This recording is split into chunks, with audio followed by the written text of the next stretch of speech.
into the most elite division this year. So it's a really exciting competition to get our teeth into as the day rolls on. But of course, we will have live action across our 3 pitches, across the divisions. One of the things that makes this tournament so special.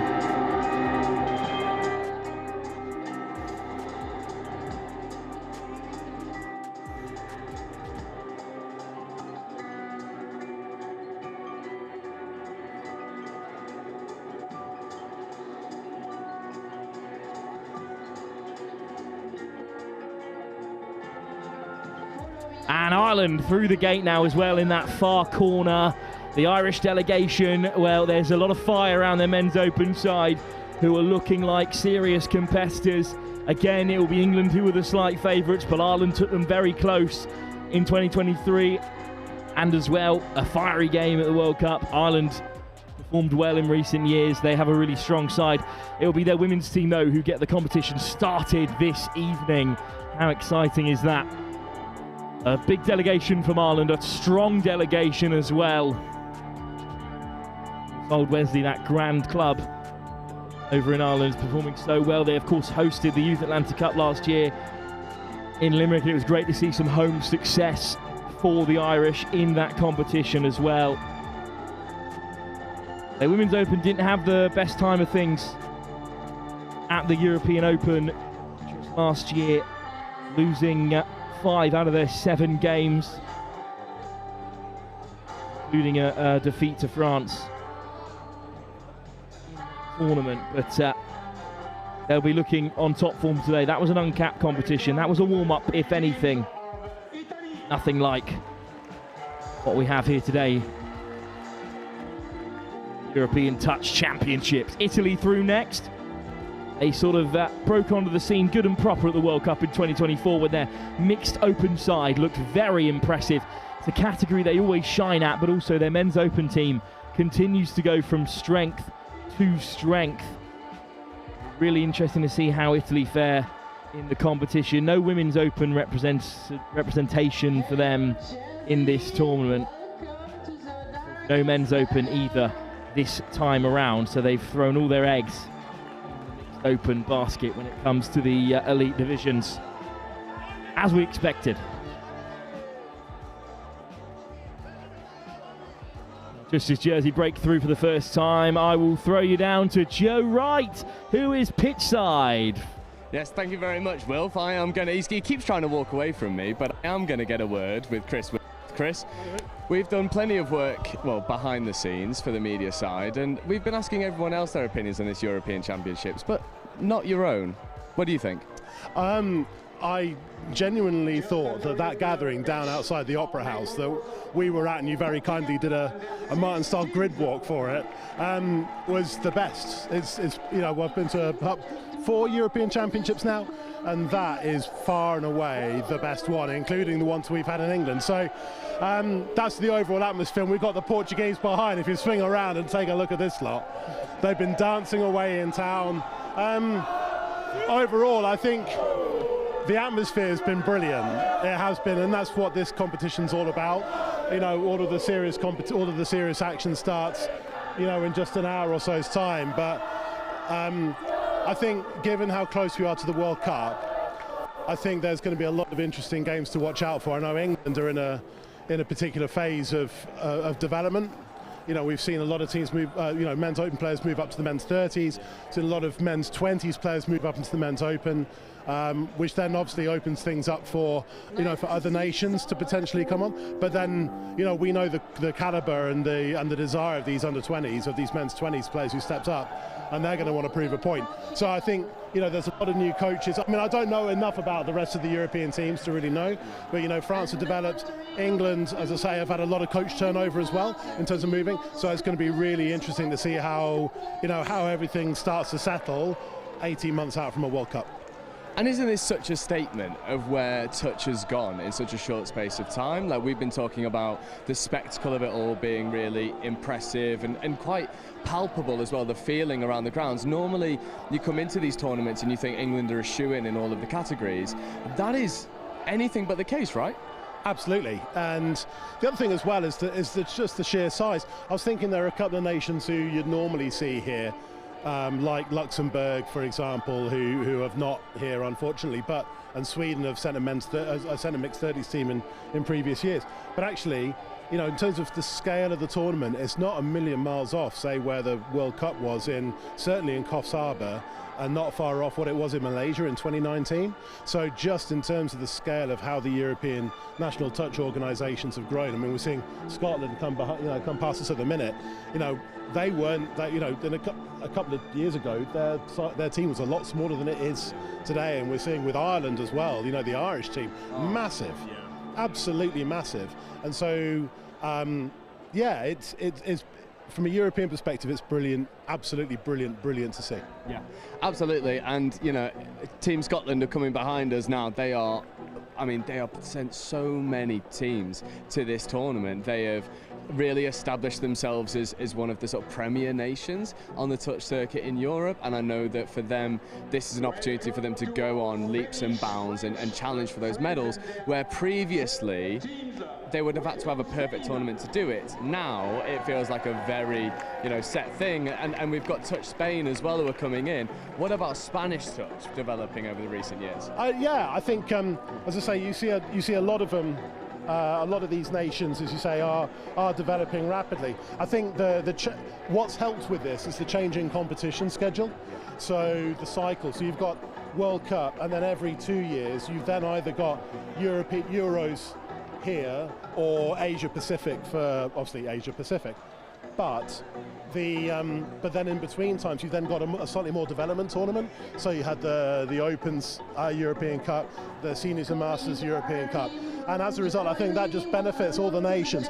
I mean, and I include England in that because we sent 6 development squads to the Opens competition last year, and those players are then given an opportunity to step up. But again, it's the same with the likes of Spain, Italy, France, and again some of these nations now want to play in the England nationals. Yeah. So they're starting to play a lot more and test themselves against each other and against the bigger nations around, and that can only be good for the sport, right? Absolutely. And I mean, look at this spectacle that we have in front of us. The European Championships have gone from strength to strength over recent years, and one of the more even championships that we've seen on paper as Wales and Switzerland come marching in.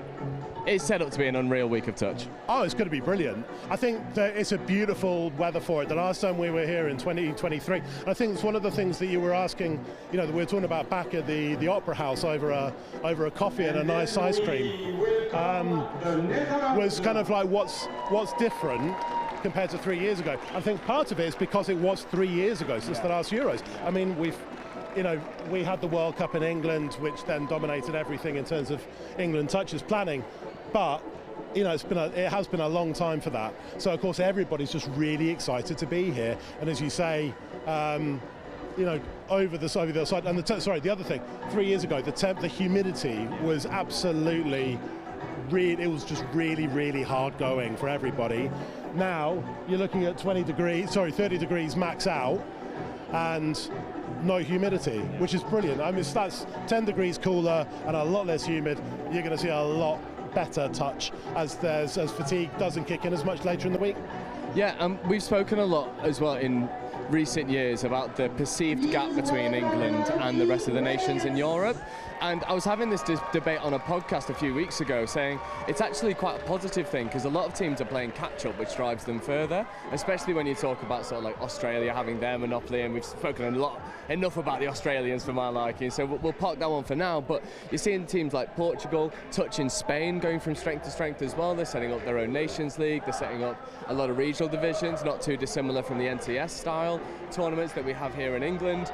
And I think you're seeing years of work come to fruition now with this Euros set up to be, for me, the best one yet. Yeah, I agree with you with that. I think it's going to be the most competitive one yet. But also, I think you look at France, as I say, have developed massively as well. There's not much more to add to that, to be honest. I think it's just I think you're, as I say, you're seeing much larger numbers of players. We're seeing, returning players, we're seeing new players. The other thing is you're starting to see, Ireland have got their relationship with the Irish Rugby Union. France, Vichy, are now got a base here in Vichy, as have a lot of other sports. So they are, it just gives you a platform to springboard. England have had that with Nottingham for quite some time, and now with Warwick, with the preparations for this week and the European Youth Championships in a couple of weeks' time, and so that can only benefit everybody else. So, yeah. Do you want to go and try and find you some other people to chat to? No, you've got more than enough to say, but that's good. This is shaping up to be one of the most impressive touch spectacles since the World Cup, and I think it's high time to throw back up to Wilfred Kelmsley with a bird's eye view, because I'm sure those cameras up there have a much better view of just how special this view is than me. Thank you, Joe. Joe Wright, of course, he'll be lead comms throughout the week, of course, and Chris Wearmouth, who's England Touch's head of marketing and communications, but we all know that he does an awful lot more behind the scenes, and he was once again a huge part of getting us here to this event. Champion Select, made up of players from all over, really. There are some English players in there, as well as Denmark, Switzerland, those developing European nations, and also some of the bigger European nations who perhaps haven't put a team into their prospective category. Of course, the final people through the gate have to be the host, France. In the top of your screen there, just look at them. So many French representatives here today, so many French fans in what is really the heartland of French touch here in Vichy.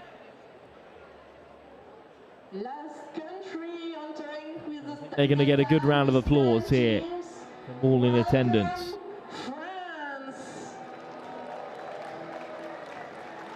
A lot of support, though, from all over. As you can see inside that crowd as well, there's a lot of Germans here today, a lot of Dutch in the trademark orange caps. There's a lot of Welsh supporters here. The French through the gate. Of course, such a great opportunity. This European Touch Championship's been going since 2010. France have hosted 3 times, back in 2008, before it was officially recognised in the same degree by the Federation of International Touch, and then, of course, in 2023, which was such a great success that, of course, we should come back again. After the COVID revamp of touch, when the sport has exploded in many ways.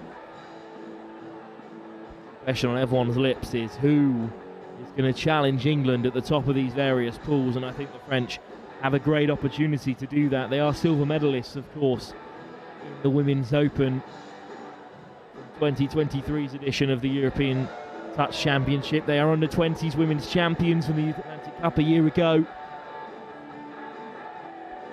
They're well up for this one, as you can tell. Excitement and the smiles brimming off the faces of those heading through that corner gate onto this pitch. Of course, this is the only game that will be live here from on Stadium. The 2 exhibition matches this evening, which do actually represent the first 2 round of fixtures for the Women's 7 and Women's Open. Then we're off to, we're crossing the river into the main sports compound, where there are 10 pitches in total, I believe, 3 of which will be live. Our colleagues in Australia are also joining us. A real taste of that importance of this event. The attention it's received across the southern and northern hemisphere as well. Plenty from the south here, keenly getting an eye on what will soon be their World Cup opponents. This tournament kicks off in New Zealand. They've lined up, I believe we'll have an address from some of the more important people, of course, the organisers of this event. Here from Chris Simon or from Olivier Cordon, France.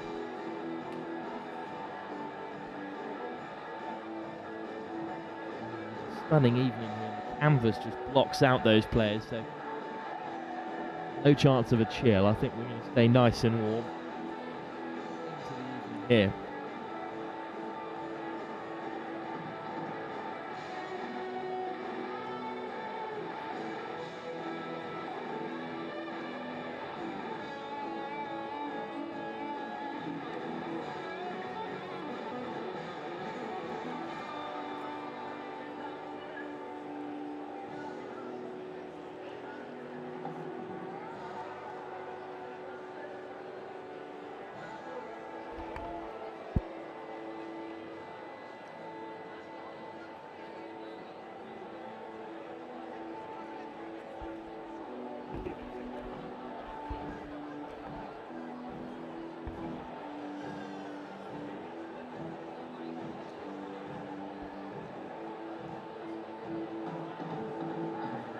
Well, I'm delighted to throw you back down to Joe Wright, who has managed to re-find the camera, and we'll get up close and personal with some of these European competitors here in Vichy. Look at this. We're going to walk the line a little bit and talk you through some of the teams that are here and hopefully grab a conversation with a couple of them. Because we start right at this bottom end with Wales, who have come with probably the most experienced mixed open team that they've had in recent years. There is this wonderful blend of youthful ability as the band starts to go as well. The spectacle building here in Vichy is unparalleled for European touch. This band has led the parade from just outside of Vichy Opera House all the way down to the Daragon Stadium here on the riverside in Vichy.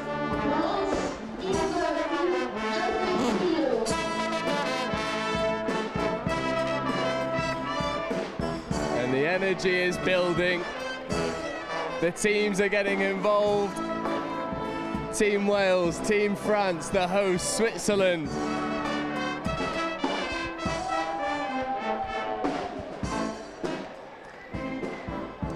This is setting up to be something a little bit too spectacular. And I'm going to try and grab a word for a moment with, I mean, I'm not shy to say one of my favourite touch players on the circuit, Morgan Tagg of Wales. Morgan, this is special, eh? Oh, it's good fun, yeah. Just see all the countries come out. Being at the pack, we saw everyone walking down, so yeah, it's really nice. And what's the main goal here for Wales? Like we've been speaking over and over again. I think everyone in the touch scene who's invested in this Euros has been touting you guys, not as a dark horse, but as a country that could do something quite special here. Is that the vibe in the camp? Yeah, I think so. I think we just here to perform, here to compete, just go out and just enjoy being here, build, obviously this Euros, build to the World Cup. Yeah, it's going to be a good week. And you can be perfectly honest with me. How much are we looking forward to that game against England? I've actually just found out I'm rested, so I'm gutted, but it's gonna be so good. Like, tomorrow morning, start really well, start fast paced. It's gonna be a good game. Yeah, it's set up to be something spectacular. Morgan, good luck for the rest of the weekend. Thank you so much. We're gonna keep moving along as we go past Wales to celebrate Morgan Tagg's little bit of media duty that needs to be done. Team France here in the building, Netherlands, Switzerland. Touch Spain, a region that have gone from strength to strength in recent years, growing in their talent pool, their setup. As the biggest cheer of the day goes for the band. Team Portugal, who have brought the energy from start to finish, who have non-stop. Quick word for the camera, how excited are we for the Euros? Mate, we're just buzzing for the day. We're buzzing for tomorrow, loving this atmosphere, can't wait. And how up are we for the games as well? Like surely, like you've been bringing the energy all day. Can you go up more levels for tomorrow?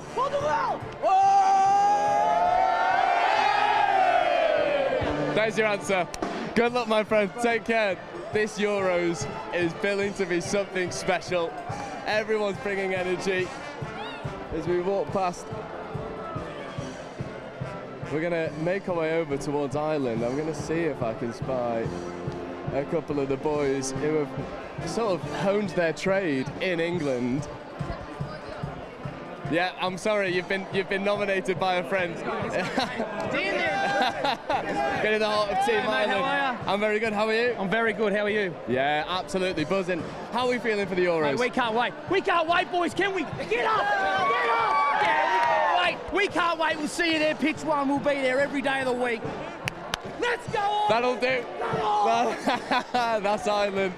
A team that we've touted as potentially upsetting England, especially in that men's open category. We've got Team France ready to go. I'm going to see if I can grab a word with one of the, well, he was coined Mr. Seventh Touch for a moment. I'm going to weave my way all the way through and come to Remy Malot. Remy, first of all, how are you? Good. So excited being here. So excited. And how are we feeling? France, home turf. Are we coming for everything this week? It's amazing. Like, we're really proud to welcome everyone here, and hopefully making our families and friends very proud this week. And are there any matchups that you're looking forward to the most? We've just spoken to Wales. They're up for that game against England. Yeah. I imagine Ireland are the same. Are you in the same camp? all of them. If we want to win gold at some point, all of them. So yeah, but we know that we will have big matchups against Ireland, England and Scotland, so yeah, looking forward to it. And I look forward to seeing them. Remy, good luck for the rest of the week. Take care. And we keep moving down the line. Remy Malot had an absolutely stunning World Cup for France, was a magician with the ball in hand, and he was going to get on camera at some point with me. This is England, and I'm joined by Horsham legend and England legend, Richie Bernardo. Richie, how are we feeling? Oh, it's awesome. It's good to be alive, Joe. It is so good to be alive, man. And talk me through the vibe of England at the moment, right? Because there's been a lot of talk about this being one of the most hotly contested Europeans in recent history. Are we feeling the same way?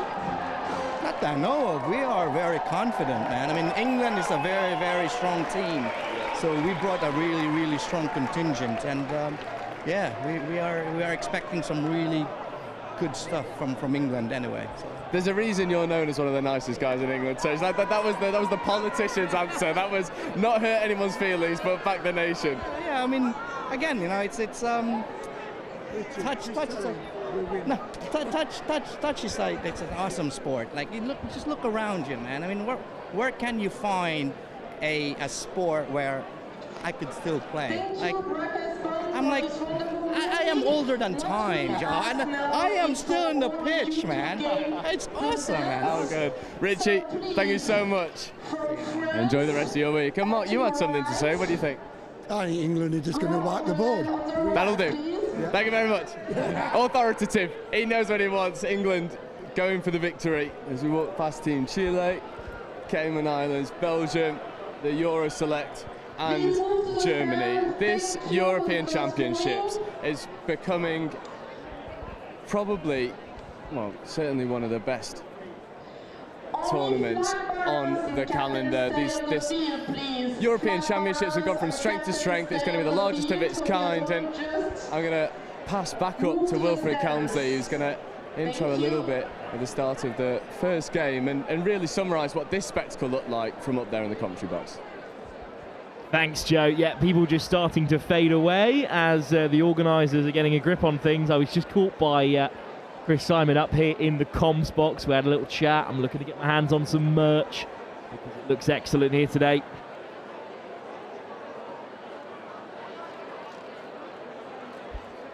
And also, he was discussing how many cogs there are in setting this up. You know, I asked him how preparations had gone for this year's European Championship, and he made it very clear that things had gone just perfectly. And, you know, getting this venue ready for this evening all the way through to the many moving parts, the sheer mass of people coming to Vichy, it's gone really well, and everyone seems pretty pleased with how things have started. There's the odd fire to put out, as there is always at an event of this size, but once again, Fit have risen to the occasion, just as Chris Simon did along with his team when they ran the World Cup, of course, which is one of the big driving factors behind his appointment. With these events growing every year.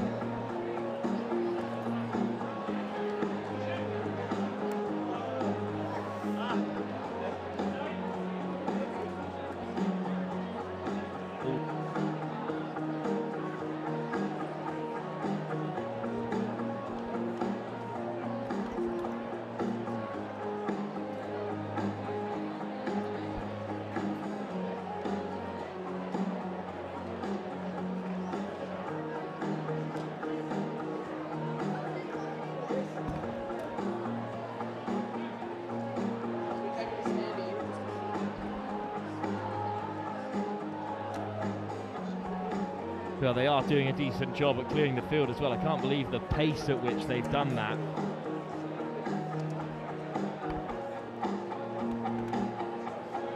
And indeed, we are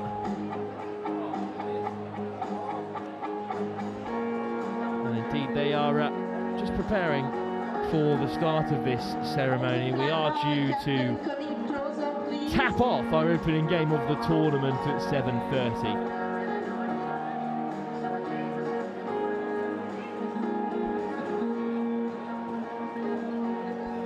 opening game to come at 7:30 is, of course, that clash between France and Ireland. A really interesting tie. Some great players, hopefully, on show. Year of upheaval for the Women's Open in France. They've had some big names retiring from the elite division, and also a lot of players from that under-20s gold medal winning side from the Youth Atlantic Cup making the step up, taking on an Irish side that has got lots of experience from World Cups gone by, as well as some new faces coming out of the club scene in Ireland, which was referenced by Chris Remuth earlier this afternoon. Their great connection with the IRFU.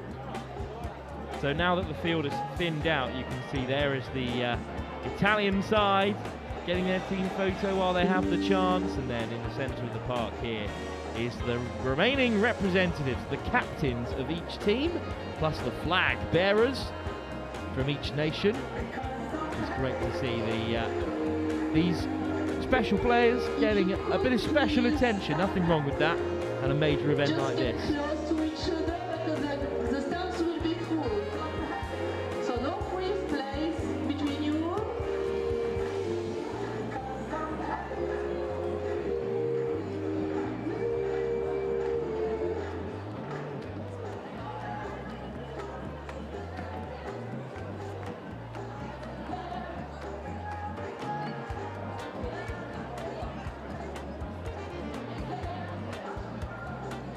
So they're actually gathering for a team photo, which is always one of the hardest things to square away at an event like this. I mean, just how famous was that photo from the opening ceremony in 2024 in Nottingham, when you managed to squeeze in every single player and volunteer onto the field. But this is just for the sake of the photographers. It's a lovely shot of the captains.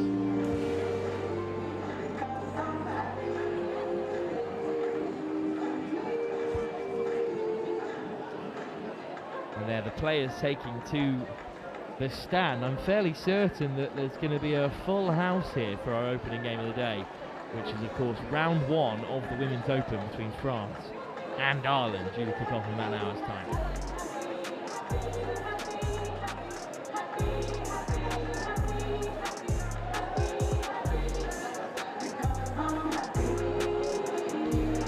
So we will leave you with the shots of this opening ceremony while the event comes to an end. They've moved on to the admin of filling the stands and taking the photos. So for myself, Will Kemsley, and from all the team, thanks for joining us for the opening ceremony. But we will be back very shortly for our first game of the tournament, which is France against Ireland in the Women's Open, due to tap off at 7:30 p.m. local time.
Vichy, everyone, under the bright sun.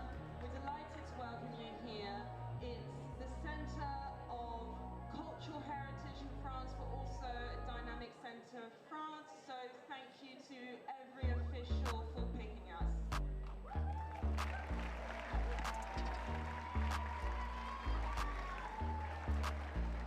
En plus de vos matchs, vous aurez la chance de découvrir une ville, la ville de Vichy, qui est inscrite au patrimoine mondial de l'UNESCO comme grande ville d'eau d'Europe, avec 10 autres villes européennes. Donc c'est une ville de patrimoine, une ville de culture, une ville d'histoire.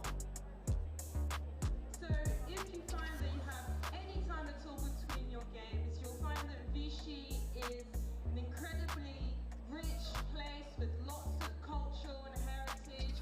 We're a world UNESCO city alongside another 10 European nations, so you're in the right place.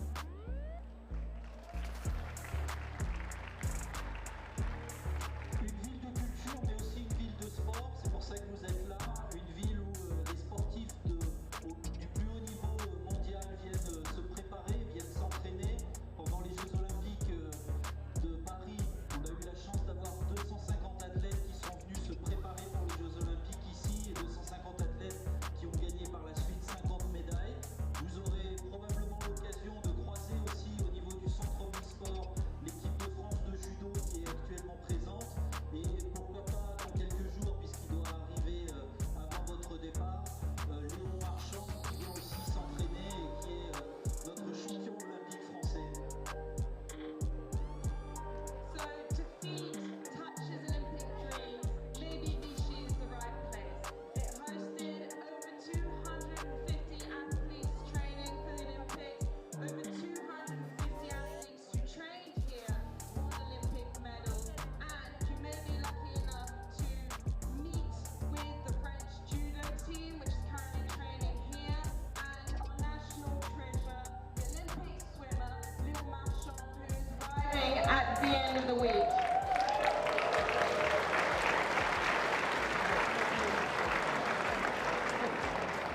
Donc je vous souhaite une magnifique compétition, je vous souhaite de passer un agréable moment à Vichy et vive le touch. So we wish you every success, we wish you the best time here, and go Touch!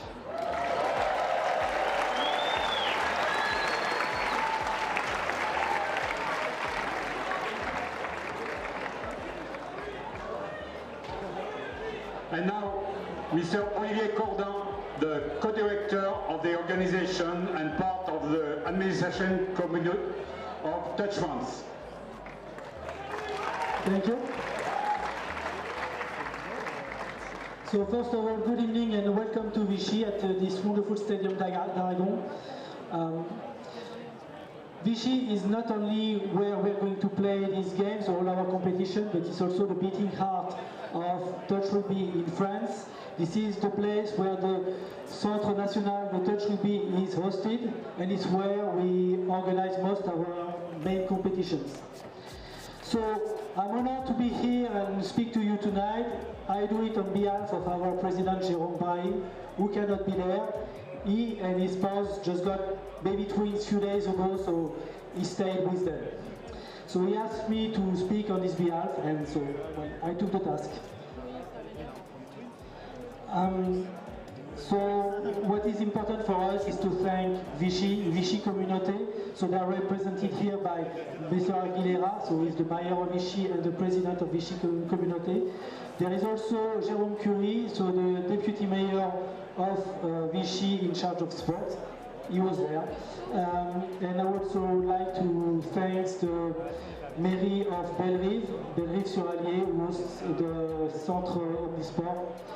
And also I would like to thank all the partners of Touch France, namely the first one for me, and it's very dear to my heart, the UFTR, so the Union Francophone de Touch Rugby, which works really hard to try and develop the touch in the world and in the French-speaking world, and notably in Africa. We'd like also to thank the Comité Pierre de Coubertin, which Touch France becomes a partner of a few months ago. And this committee is the ethical committee of the Comité National Olympique et Sportif Français, and we share very strong values with them.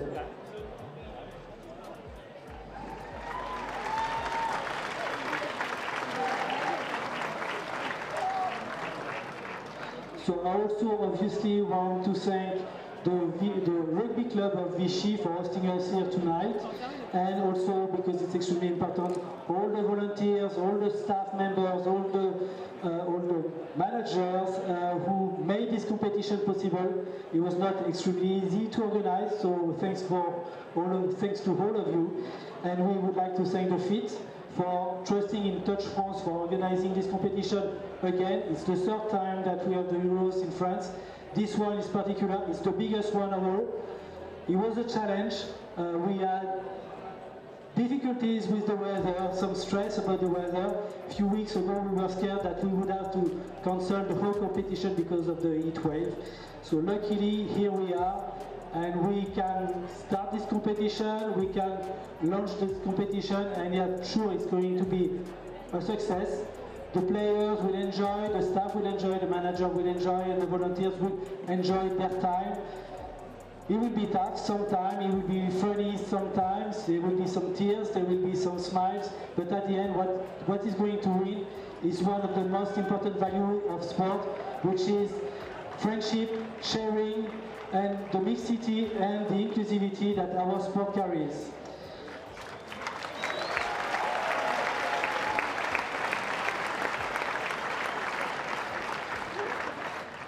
So because I'm talking a lot, I'm going to hand over the mic to Jamie.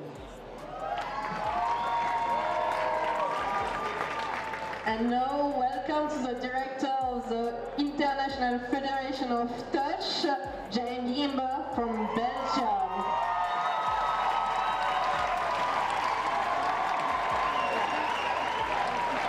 Hi everybody, thank you Belgium.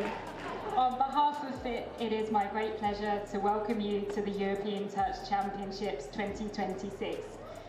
First of all, we have some very big thank yous to make to Touch France and Vichy Sport for hosting what will be a spectacular tournament, à Monsieur le Maire pour l'accueil chaleureux, and to all of the volunteers from Touch France, FIT and different countries who are giving their time this week to make sure that the event runs smoothly. And to all the players and the coaches who are bringing their energy and the high levels of touch. And finally to all of the referees who are making sure that all of the games run smoothly. As Olivier said, this is the biggest Euros to date. We have 13 different categories of competition, from the Opens to the 55. We have 78 teams competing from over 15 different countries, including 3 European women's select teams. Thank you for the women's touch and for everybody who contributed to that. We were blown away by the number of women who applied to play in the European select teams. Over 100 applicants from 14 different countries, meaning that we can field 3 teams across Women's Open, Women's 35 and Women's 40. So thank you on behalf of the Women's Commission for making that happen. And you will see as well that tonight's opening matches are celebrating women's touch. To kick off the first match, we have the French Women's Open versus Ireland Women's Open, followed by the French Women's 27 playing Belgian Women's 27. Both matches officiated by female referees.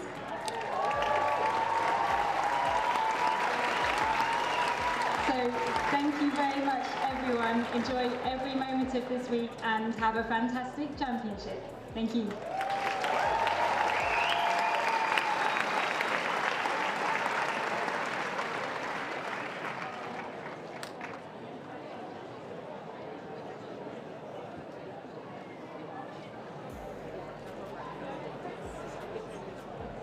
Très bien, maintenant le moment le plus important, je déclare ouvert le championnat d'Europe de Touch Rugby 2026.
So welcome to just outside the Darrington Stadium, an incredibly large line for the free food that's been put on by the stadium. And I'm joined by old teammate, co-commentator, and now European referee, Lloyd Dafford. Lloyd, will you just talk us through the European, first of all, that opening ceremony from a rest perspective? That was pretty special. I mean, we were right at the front when the band started playing, and it was immense, like just a little brass band, but so good. Yeah, really good. The walk was quite long. The police escort made it shorter. Absolutely. And from the largest ever Europeans tournament, it's a tournament that has previously been dominated by England, Wales and Scotland and Ireland all getting involved with the silverware. But we've spoken a lot about this tournament from a player's perspective. What about a referee's perspective? First of all, just how there's so many refs. They are scattered around everywhere. And to have such quality of referee and such quantity of referee at the Euros, that's a special thing.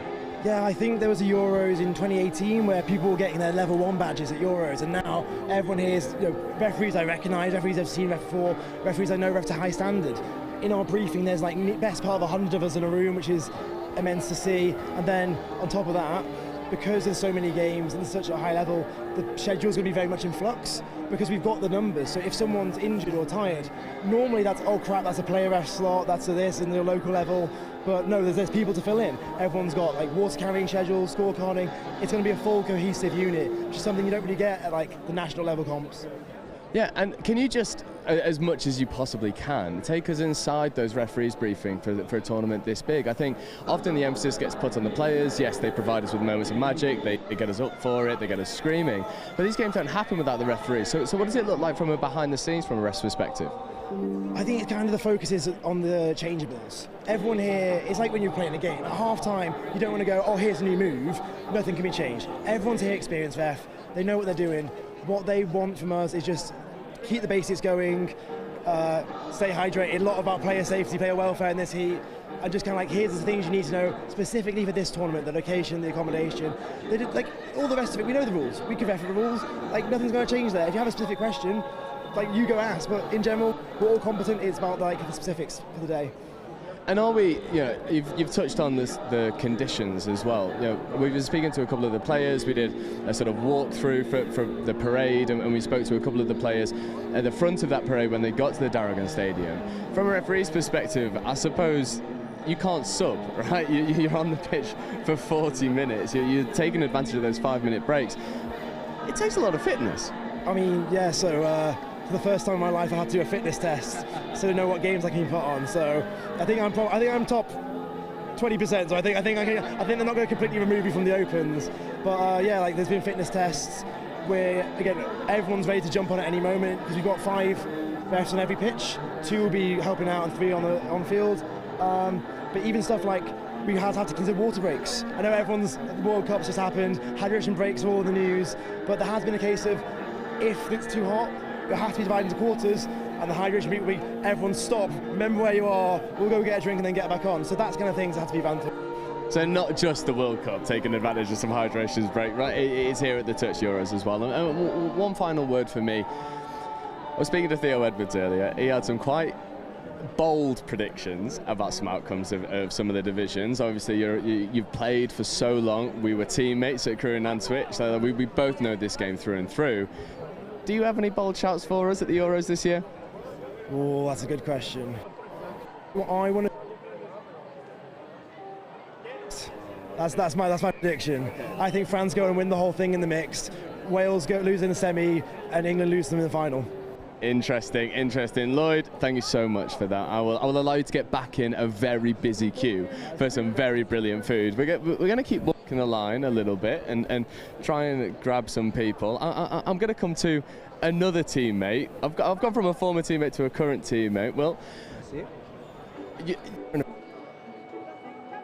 food, but from a player's perspective, how did it look from being on the ground in that ceremony? We were on the outside, we were up top as well. It looked special, but how did it feel being in the middle of it? It was absolutely lovely. A lot of people out to support, having the band laid on. They cut around, so we get to go past them a couple of different times, so it was really nice. And the route through the picturesque part of the city and then the river was really nice. And does it feel like the biggest Euros ever? Because we were at that parade outside the Opera House, and it felt palpable. I mean, you came up to me, I was beaming from ear to ear. Being involved in something so special is a privilege, but there is this feeling that this is something a little bit different to what we're normally expecting.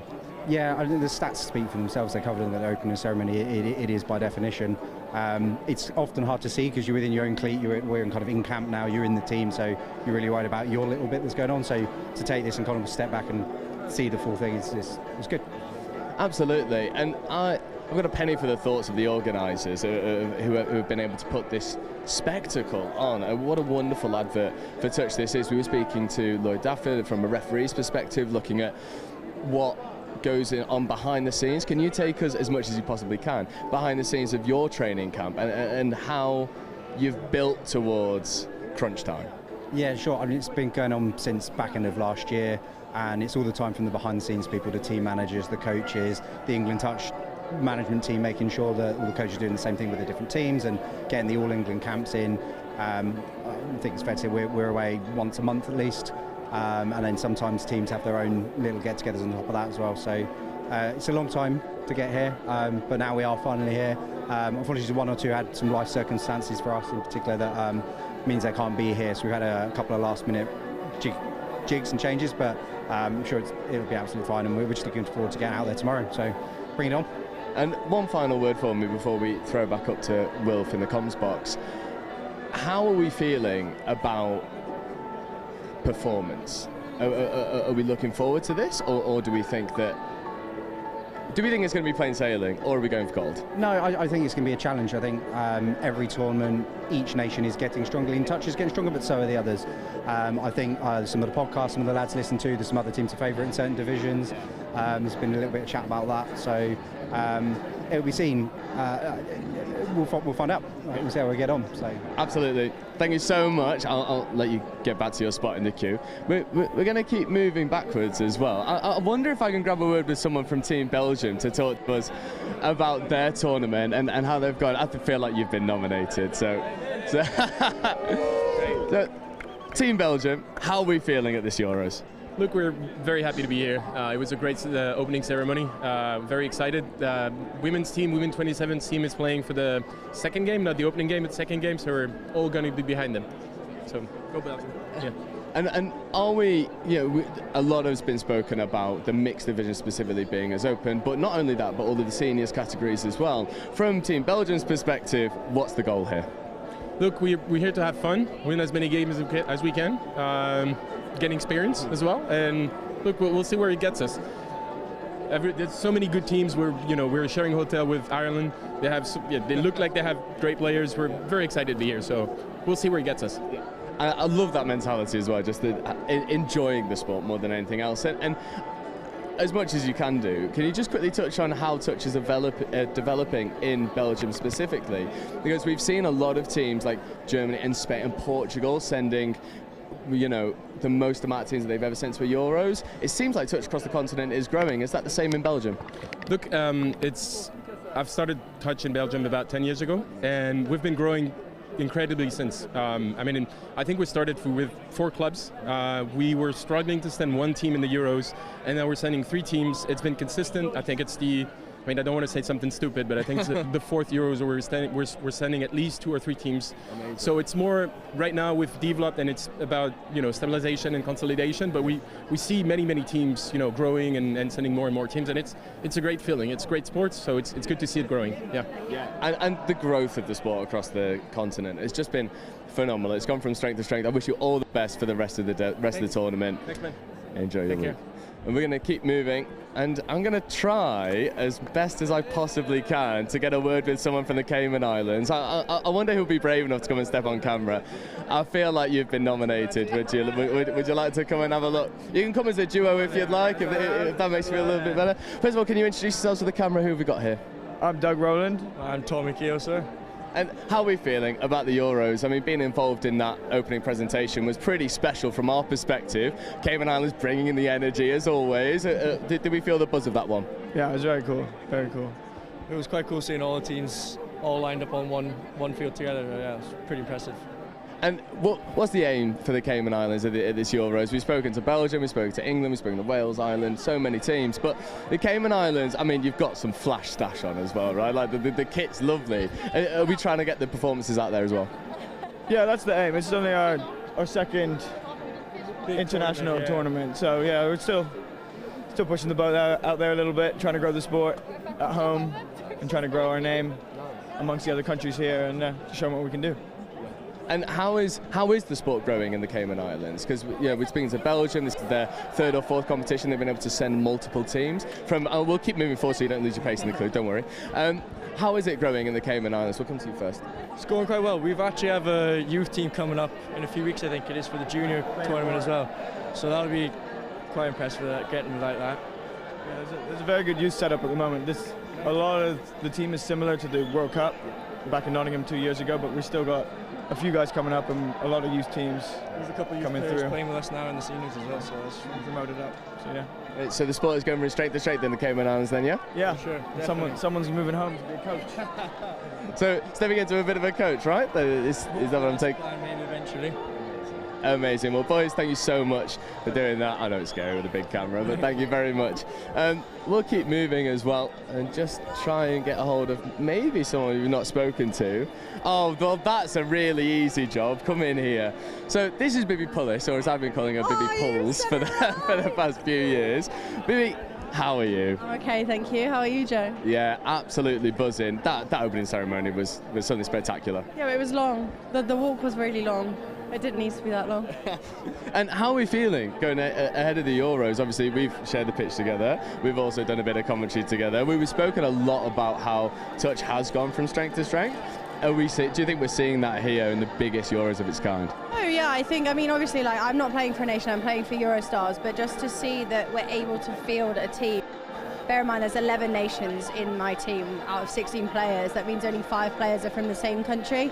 So, with the Women's Open not having as many teams as you'd like to see, but with the Mixed Open having Cayman Islands here, which is super good, Spain, Italy, Chile's come over, getting people from other continents to come over and play in a Euros is phenomenal because they don't get the chance to do that. There's not enough teams in South America, that kind of stuff, so it's really good to see them come down and play in those Opens divisions and hopefully compete as well. Absolutely, and I think a lot has been made of this potentially being one of the more even Euros. But I just want to quickly touch on the Eurostars and the Euro Select specifically. We heard in that opening ceremony over 100 applicants to be part of these Eurostars, especially for women's rugby and women's touch rugby. Just how good is that? Yeah, no, I had no idea that there was that many applications. Obviously, I spoke to Chris Simon's daughter a little bit, and she saw some of the applications come through, and she said that there was more people than actually got accepted, which obviously is phenomenal to see, that people are willing to play and still putting themselves out there, even though they might get rejected from their nation, which is a hard thing to take. But to be able to move on and go, okay, I'm going to take this opportunity and show that I should be picked next time, or that I'm going to improve, is so good. And to see that growth and have, not just for us to be able to play against them, but for the other nations to have that extra game and to do their systems and play their touch is so nice, that they have that extra bit of game time that they can play rather than, only have 3 other countries to play against. So, yeah.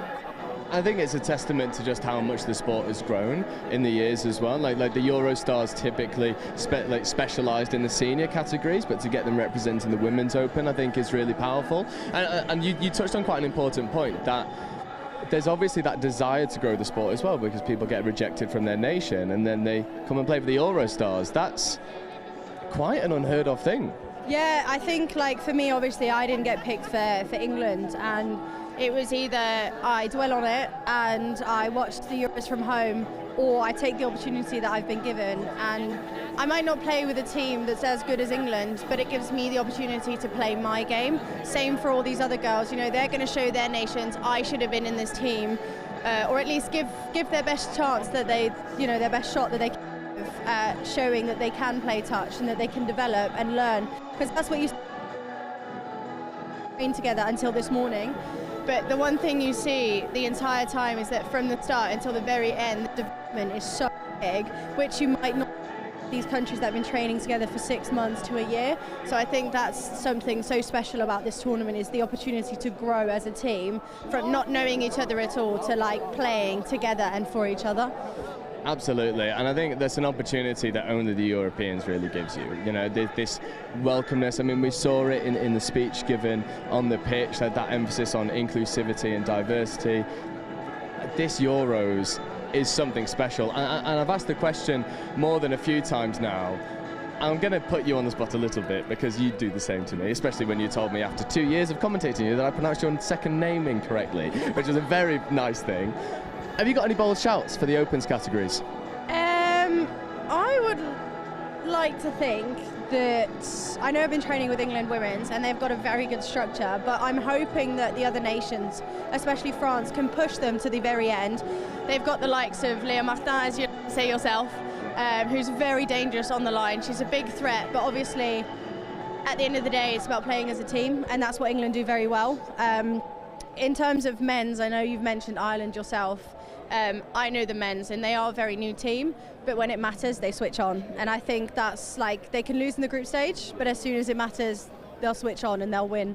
So I think it might just be a clean sweep for England, but I'd love to see every nation, especially Wales as well in the mixed open, like, you know, with Dan Roberts and all of them just pushing. Amelia Rees, she's like, I've played with her as well. There's some really good players there, so I hope they can push that England team, who've actually got 14 debutants this year, so they've only got 2 people who've played for England before, so I hope it's going to be good. Yeah, I think it's set up to be not only a really interesting spectacle from a viewer's perspective, but also from a competition perspective, seeing this gap close between England and the rest of the nations. I know that especially in the men's 35s, a lot of people are saying that Germany are the favourites in that category.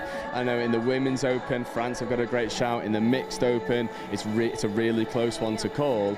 I think a lot of these nations have historically been chasing England. England have obviously then been chasing New Zealand and Australia. Would you agree that that's nothing but good for the sport, always having someone to chase and develop towards? 100%. I think obviously in European touch, England has always been the one to chase. In world touch has always been Australia and New Zealand. I mean, we saw at the World Cup, we saw England compete for that 3rd spot, and they got it in 2 Opens categories, and now for them it's the matter of competing against Australia and New Zealand for that next World Cup. And we'll see that's what they're working towards, and hopefully in 2 years they'll compete and the other nations will catch up just as much as England will to Australia and New Zealand. Absolutely, and we'll see that in 2 years. Bibi, thank you so much for joining us. I'll let you reclaim your spot in the lunch queue as vastly developing. That's it from us here down at the ground in a very packed food queue. I'm going to throw it towards Wilfred Kelmsley, who's going to take you through the first game, and then I'll swap over with him for the next one. Thank you, Joe. Yeah. So what you've got to be really careful of. Yeah. Yeah. When you kept putting it in the other hand.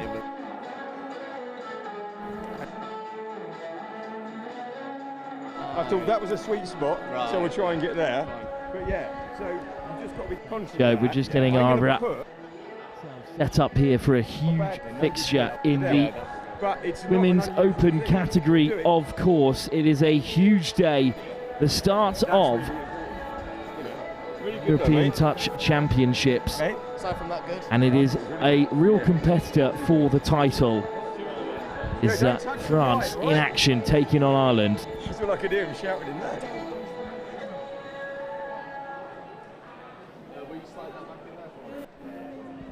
Right, front seat. How was the journey? Front seat. Those t-shirts? Yeah. We only get 2 each. Couldn't afford 3. Front seat. There's so much more to come they're cotton, because I didn't here today, but we are going to start, of course, at 7:30 with the women's kickoff between Ireland and France, and then there is action for the women's 27s category, and this is not just a exhibition match. This is round 1, good and proper, of the tournament. France taking on Ireland here at the Stade d'Aragon in Vichy, France, the heartland of touch rugby in the region and touch France.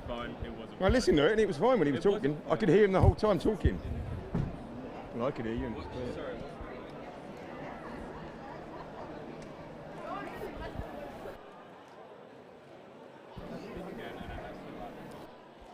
We are just moments away from the start of this Huge tie. France, of course, were gold medal winners in the under-20s category of the Women's Open just a year ago at the Youth Atlantic Cup. And then, of course, they were silver medalists here on home soil back in 2023.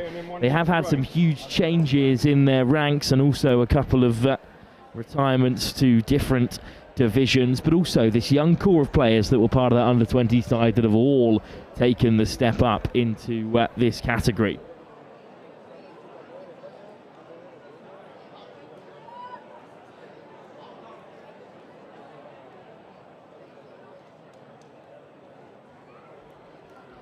So before the kickoff here, we've got a real treat at the start of this tournament. Let's take a look at the teams. Well, we'll start with the host then, France. Mathilde Henry, one of the potential players of the tournament. Maya Lalabert, Charlie-Luc Pirard, Jade Villeneuve, and Josephine Dessauls also part of the side, part of the two Dessauls sisters in the side. One's graduated from Cambridge, the other at McGill. Clara Guerrero, Van Chavance, Maureen Gronemet, Blaine Levesque, and then the wonder kid turned full-on superstar, Leah Martin Mendes Lopez, who started as one to watch in the World Cup in 2024 and has become a key player to the side. Maeve Manikachi, Pauline Kuyonvar, Elsa Klaas and Rose Juban, both part of that under-20 side, alongside Marianne Roche, who won gold a year ago. Arnaud Levesque, the head coach, of course, a legend of the game in France. Well, the referees have entered the fray, but it's Ireland that we'll focus on here. Vice-captain Aisling Gill is alongside her sister Caitlin. Cara Somerville, one to watch in the Irish team. Charlotte Nagel as well, a key player for them. Emma Murphy, Georgia Codra, Katie Harmon and Katie Jelfs, alongside the captain, who was skipper at the World Cup 2 years ago, Leanna Prizeman. What a player to have in the side, alongside a second Somerville in Neve. Shannon Gill as well, the third sister. What a dynasty they are in the game of Irish touch, alongside Ali Flynn, Kelsey McGrath, Rachel Duggan, Maeve Brown and Victoria Barrow. Head coach as well, new head coach at the start of this competition, but another legend of the Irish game, Billy Nowini, is in charge. Alongside me as well on co-commentary, Clementine Farr joins us for the start of the tournament, just as Ireland look to take the stage, but it is a chance to focus on France. So much success in the Women's Open category. We were both out there in Ireland when France won the under-20s championship, taking down England, but it's a tough start for them in the competition. Yeah, it is very tough. It's a very, very tough start for them in the competition, especially facing a very, very solid Irish side, I think. We'll see. They've had a few adjustments in the team. They've had a few injuries as well, so we'll see how that turns out. This is a huge chance for them to challenge the hosts early doors, but of course have national anthems before we start today. Just waiting to see if number 12, Ali Flynn. Number 13, Kelsey McGrath. Number 14, Rachel Duggan. Number 15, Maeve Brown. Number 16, Victoria Barrow.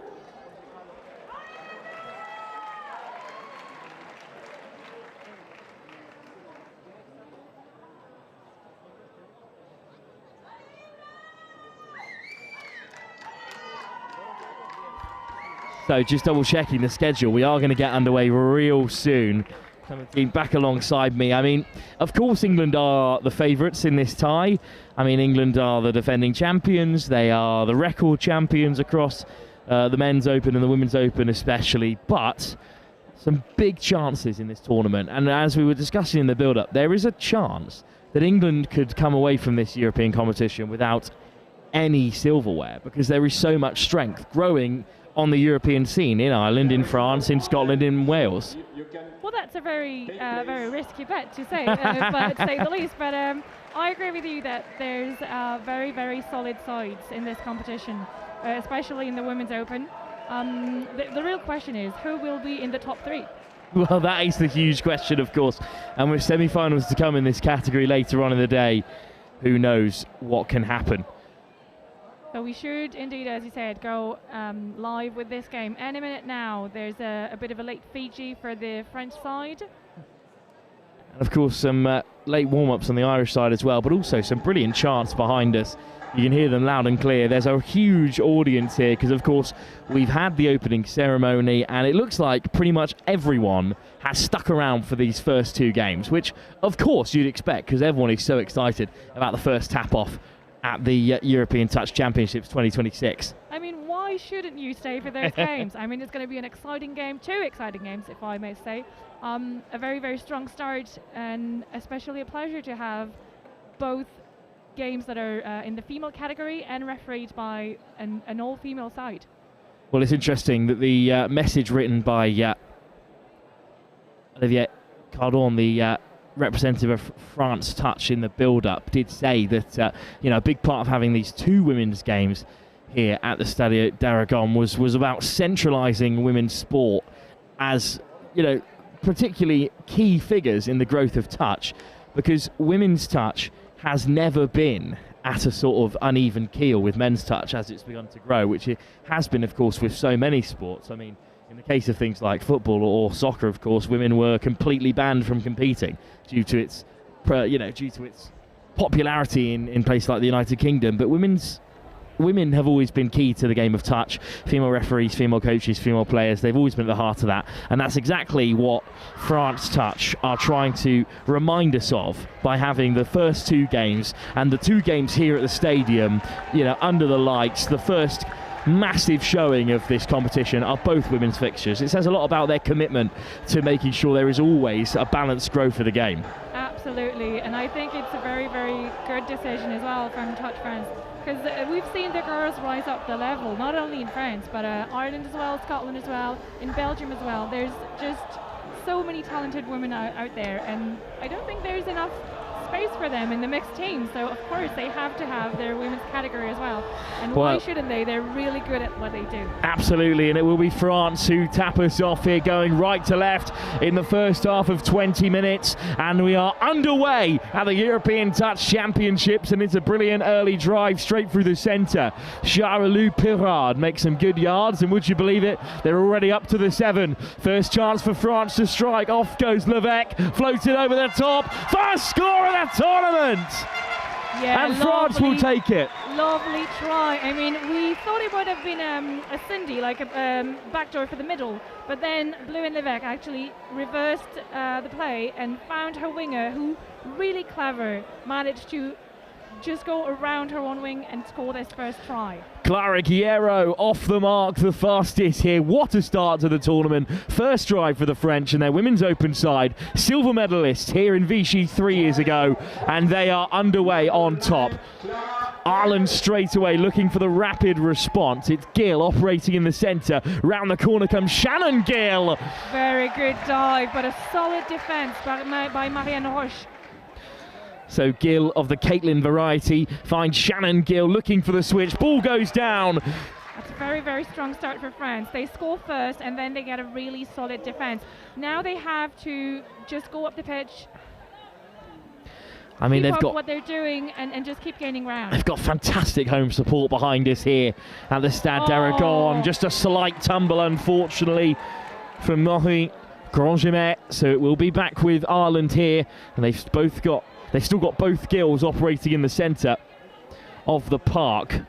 That's a good opportunity for Ireland if they can make the changes quickly and still keep ground. At second. To the box they go. Aisling Gill comes on to replenish the Gill stocks in the Irish camp. They've always got to have at least one on the field of play. Lovely inside ball. A 2-on-1. Shipped wide. And down it goes. And Georgia Kodra has the equaliser. Katie Jelks with soft hands. It's brilliant touch from Ireland. Really nice work from Vice-Captain Aisling Gill on the inside to create the space. And we've got a game on here. Oh, yes, we do. I mean, they're just going at it. France scored first, but then they made a really, really terrible mistake when they went up the pitch. And Ireland is not losing any minute. Well, what a response this will be. Leah Marta Mendes Lopez denied by the referee. Well, I thought that the Irish player might have been offside. Well, I think that's what the French public is calling for. The pace of this game is absolutely frantic, but there's still so much control out there, of course. Liana Prizeman, the experienced captain, takes it to the box, and Barrow makes good yards. And now here's Caitlin Gill, all the way up beyond halfway. Are the Irish going to force another strike here? Oh, that's a dummy touch. Yeah, good spot, of course. All-female refereeing team as well out there, as we've mentioned today, which is great to see in the early stage of this tournament. And of course, with England awaiting in this Women's Open good inside round pass. robin, They've managed to gain, I think, like 2, 3, 4 meters. every game is crucial, and it's nice work off the deck from the try scorer Guerrero, who heads out to the left wing. There's the dummy, hot stepping from Ladabur, just beyond. Oh, is it going to be... Marianne Roche, and we were waiting, hoping for a penalty call if you're a French persuasion, but it didn't come. I mean, to be fair, the Irish winger did touch, looked like she touched the ball.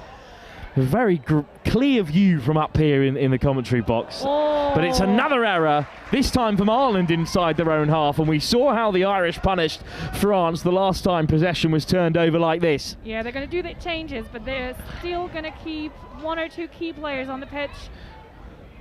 And now we have Maeva Menikachi coming on with Mathilde Henry, who tried to avoid this touch. Henry tipped to be one of the players of this tournament. Yeah, she's a very key player and someone you have to watch. Well, no touch there from Ireland at the moment. A weaving run from Guillaume Vart. Yeah, I think Pauline is looking for the penalty, but it was an uncontrolled roll ball. Unlucky for the French team there. Well, indeed, the penalty does go Ireland's way, but this is a good period of play from France, just containing the Irish as things stand. Good early drive. And now they head towards the box, looking to make changes. I mean, it's good defence by France flying up. There's real energy from Menikachi and the like, but that's a great scoop. But a strong arm to deny Cara Somerville. France turn it over. If you try to scoop on Mathilde Henry, you have to be really, really, really fast. And she just proved that by giving such a good defense. Ooh. Henry just about holds on. Round the corner comes Marianne Roche. Off the deck from Grandgimard, and then open, expansive play from Bleuin Levesque. And the scoop from Leah Martin. Lovely step from Martin Mendes Lopez. Oh, it's going to be a penalty. And a huge opportunity for France to take the lead again as a roar comes up from the Stade d'Aragon to our left-hand side. Here's Levesque. We have a very young pod here with Bleuin Levesque and Leah Martin Mendes Lopez. But a bit of space for Roche. Touch made. Important defensive intervention from another penalty. Georgia Kodra, but another pen. That's 2 inside the 7 now. Real pressure here from France. Levesque. Are they going to go looking for the 3rd penalty? And then Ireland, of course, will be forced to lose a player for the next defensive set. Martin Mendes Lopez. She's a really good diver, but unlucky for her. The middle there was really, really spot on in her defence. Niamh Somerville this time getting stuck in. Love the family connections across the game of touch. Ireland could have 5 siblings out there at one time.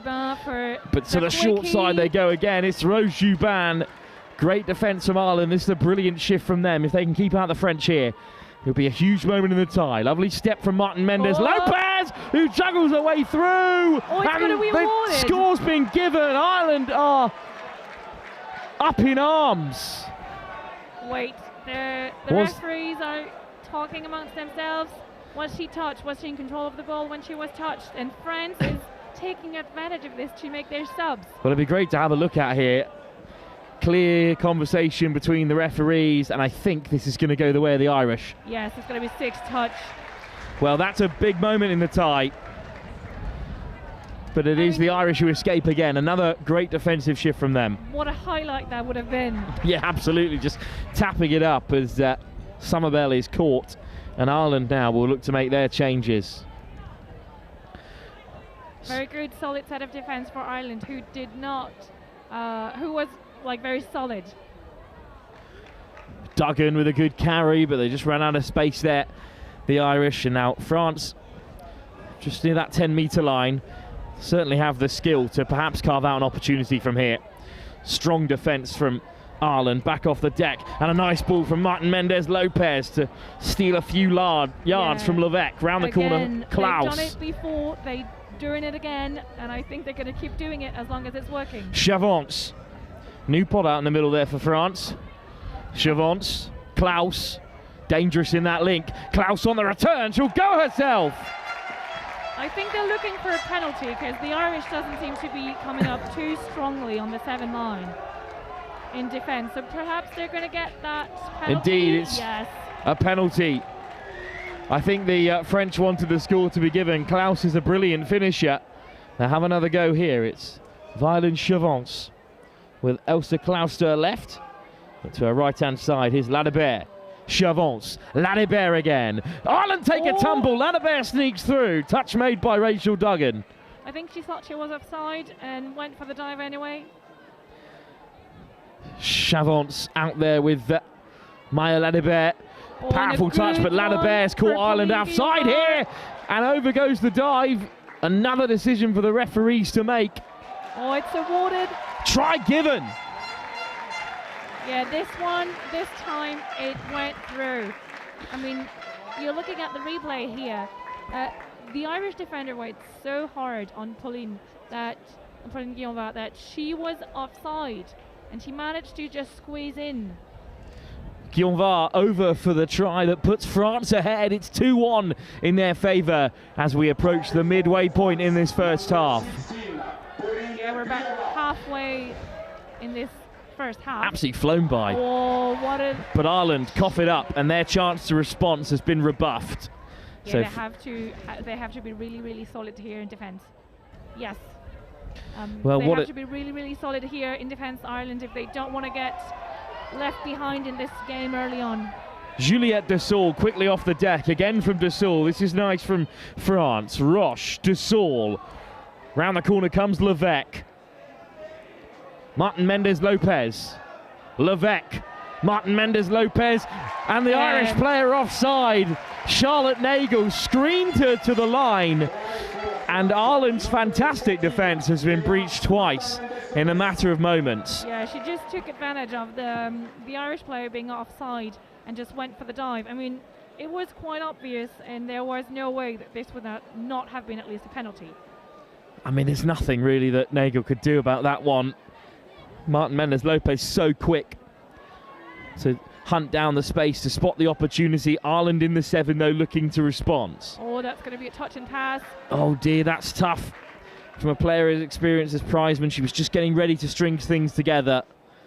And instead, France have been handed possession back again. And that is the difference at the moment between the two sides. France have been almost perfect, just one mistake. Yeah. And that mistake led to a score. Some very nice footwork to steal a few extra metres on this near side. And look at the acceleration. Chiero there. Yeah, it's a very clean French side. A very few handling errors, very few mistakes.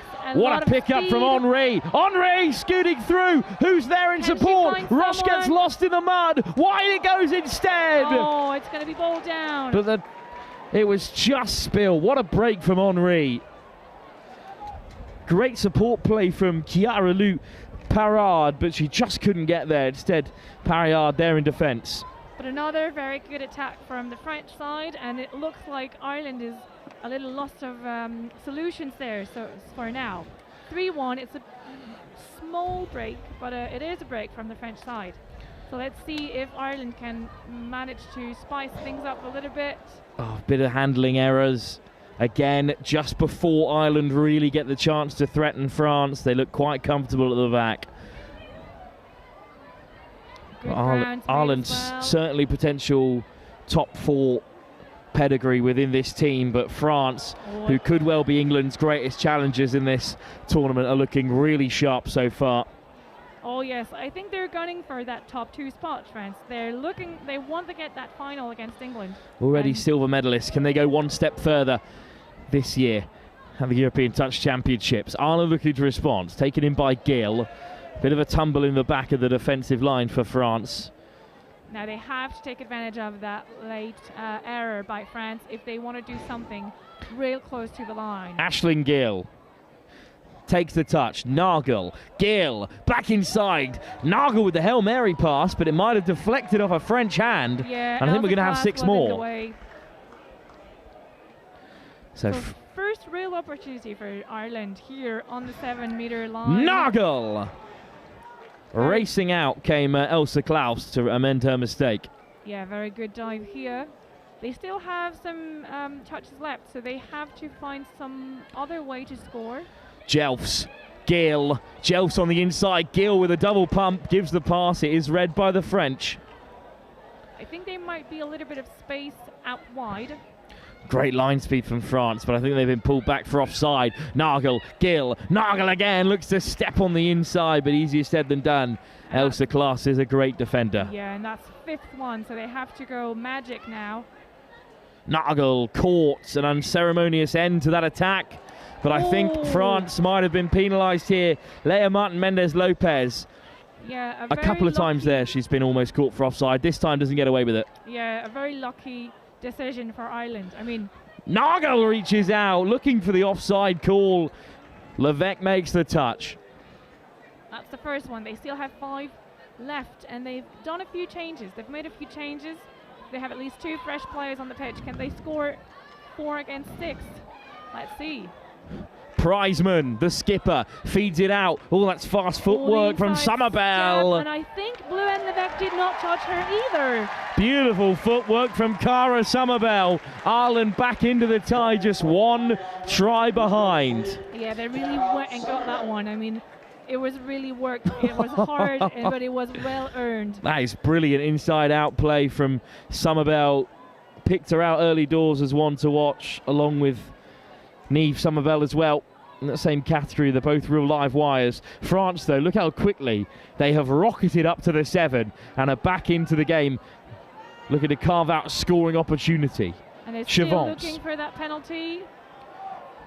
Eventually, Guionvar is caught. Chavance, they're a little bit narrow on this left-hand side. They had all their eggs in the penalty basket.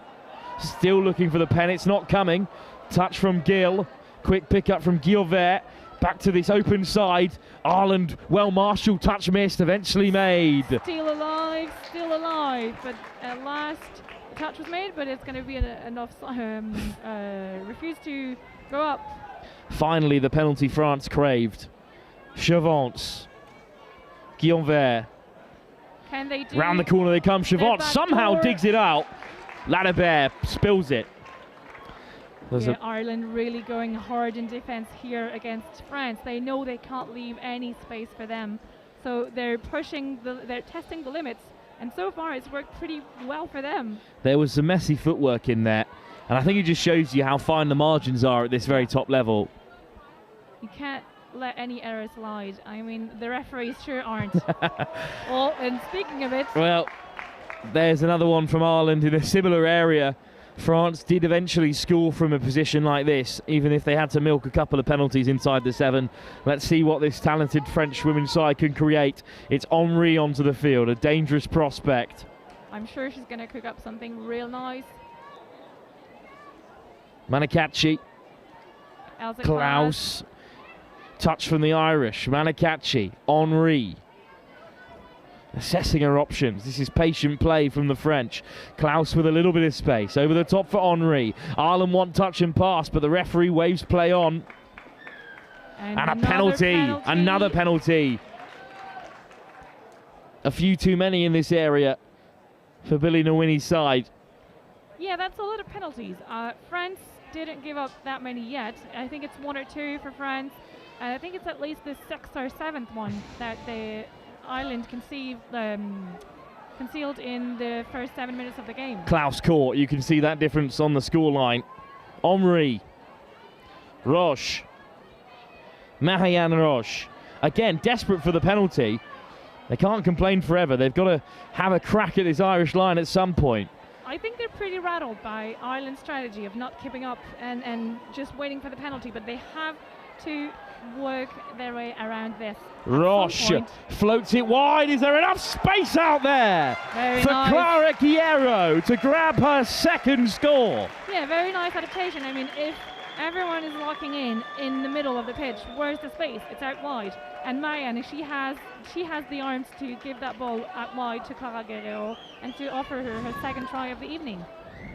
4-2 France re-establish a nice 2-try buffer. But there's still 2 minutes, a little bit more than 2 minutes left for Ireland to close up that gap and get just 1 point behind that French team. Prizeman, miss pass to the left-hand side. Looking to draw the French out here. Taken all the way to the line by Summerbell. Oh, just caught herself a little bit short in the end. There was a bit of a Hail Mary, but we'll let that slide. Omri with a powerful intervention. Lay on. And the girls are showing as well that they can get physical, they can get rough, they can play their magic. Yeah, indeed, it was Chiara Lou Parriard with a hard run, and then a lovely pickup from Ladebert. France looked threatening.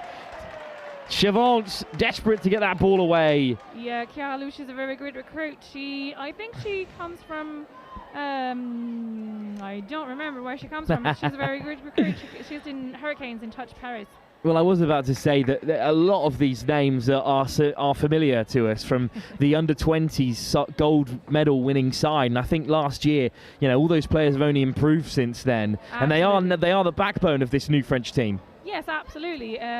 It's been their plan all along. Like the French side, they start to grow in the under-18s, then they move on to the under-20s, and finally they blossom and they really reveal their potential in the Women's Open.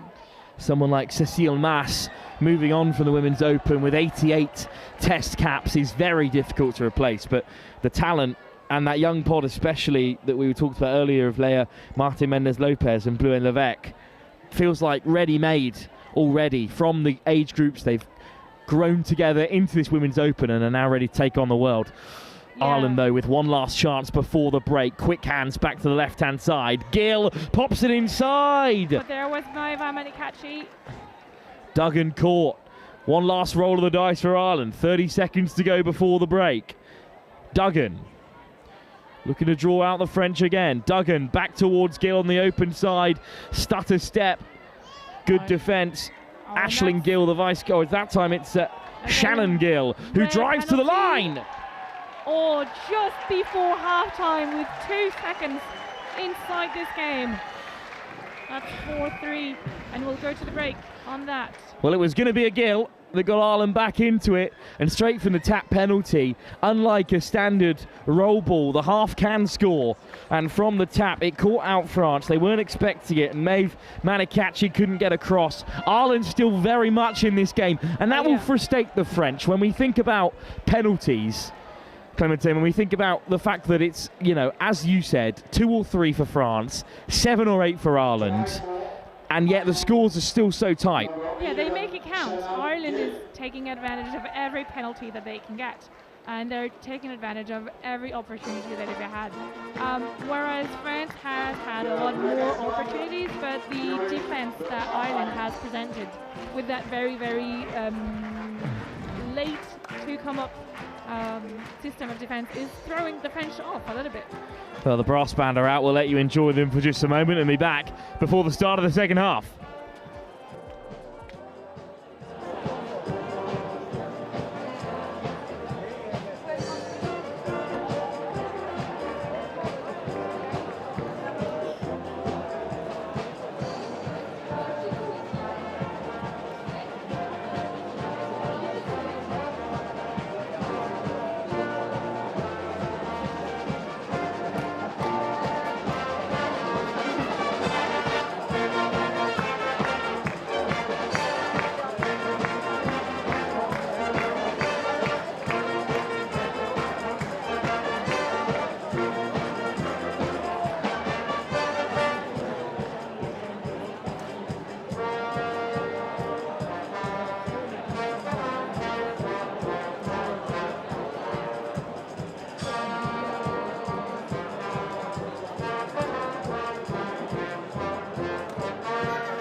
Thank you, Gracchus Blanda.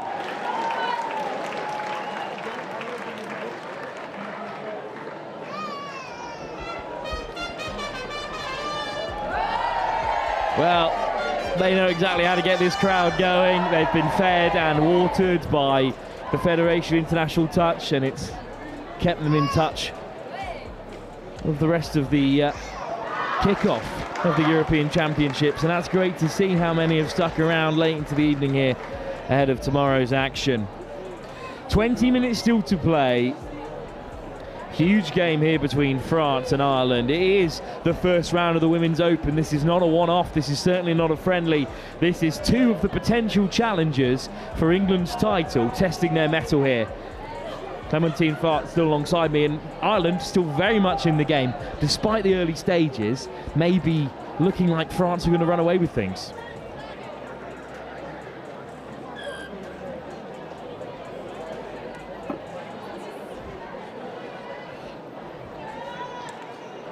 Ireland tap us off right to left in the second half in the green and black. France in all navy on defensive duties, and a brilliant start for Prizeman and company. Captain Prizeman slides in herself.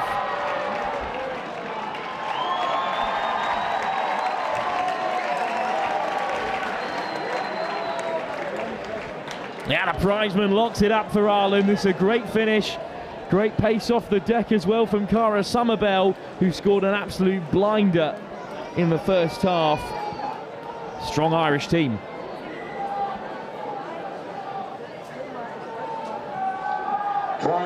But it's a strong centre partnership for France.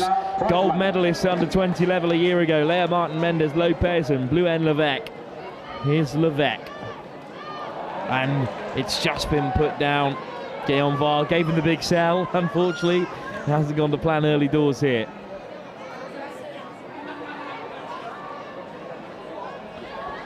Little dummy from Ireland.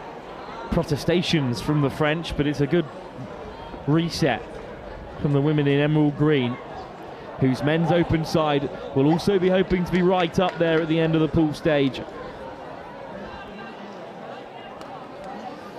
Not a bad end result for Ireland, who can try and eat up a few more metres here, and then some good defence from Leah Martin-Mendez Lopez.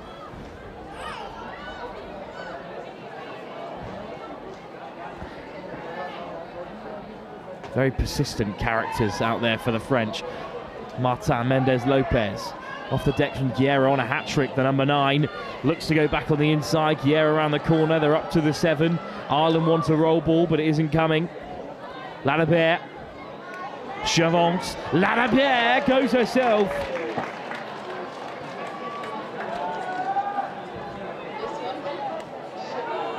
Ladebert might look to go again. There's no space for Guerra.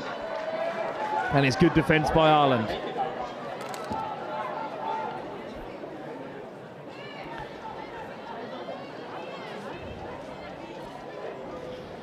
We spent a lot of time in the Irish 7 in that first set of 20 minutes, and still they've kept in the fight, and now they're level again after a brilliant first set from halfway. Floated over the top beautifully. Tough touch on Murphy, but Emma Murphy wears it well. Prizeman, Murphy, good hands. But the touch is made, and Somerville has it turned over. France will head towards the box on this near side, with Arnaud Levesque in charge of this women's team, of course. There is an awful lot of caps on the sideline in both boxes.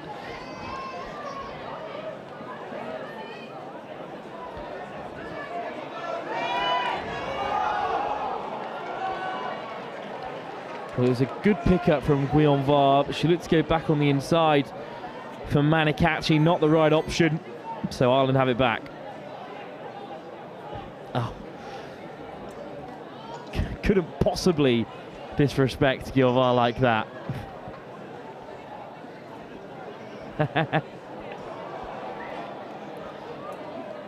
No, Mathilde Henry has the height, that's the problem. And here is Henry again.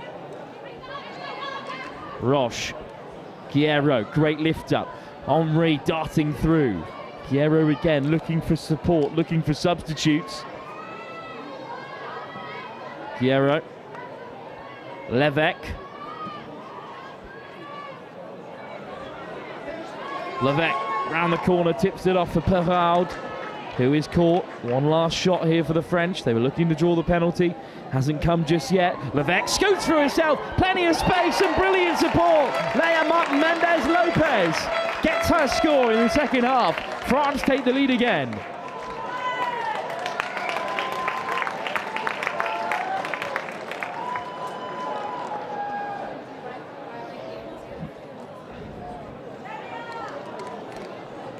This is what happens when you keep the ball in two hands. You keep your opponents guessing, and some shifty feet from Levesque sent Ireland across and opened up the space. How can they respond? Good dummy. Through they go. Katie Jelfs, brilliant carry. Gill, vice-captain Gill of the Ashling variety. Jelfs, Gill, forward pass is the call from the sideline, and eventually, try for France. well, they're going to be allowed to play here. Martin Mendez Lopez. Ref had a better view than most. Jelfs takes it to the line. Jelfs looks for the inside ball, but Nagel just wasn't there.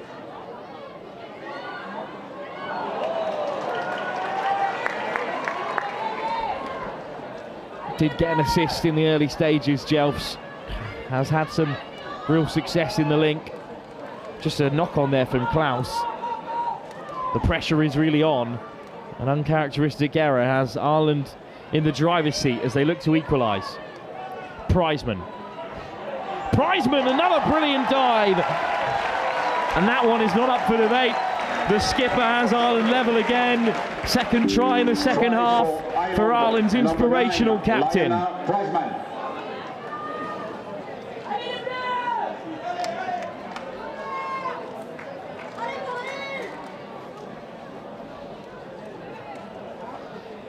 Well, Sean Balance is also involved with the coaching of this Irish team, and those are two players who know how to finish from close range.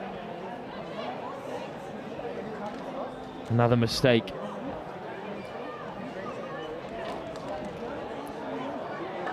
It was a great chance for France to try and equalise, but try and go ahead again, sorry. An even better chance for Ireland maybe to take the lead for the first time, but instead Duggan goes down.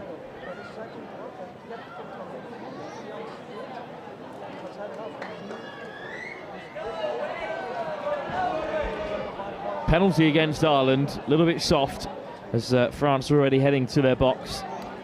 Martin Mendez Lopez lifted off the deck for the French. It's good work from Grandjamar. Grandjamar again at half. And lovely work from Klaus. Brilliant drive. Grandjamar keeps the pace on. Henri, there's two over on the left. And it looks like a hat-trick. In goes Clara Guerrero for a third time, and France are ahead again. Try for France, number 9, Clara Guerrero.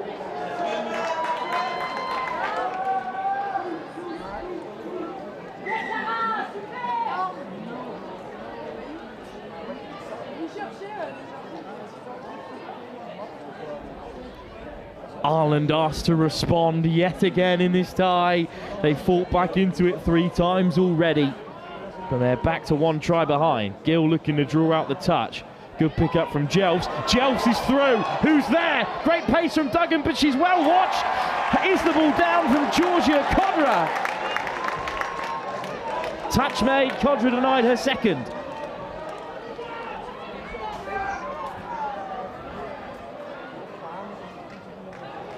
Nagel drifting wide, but the penalty goes against France. There's a hand in the air from France, a recognition of the mistake. It's Charlotte Nagel who will take the tap.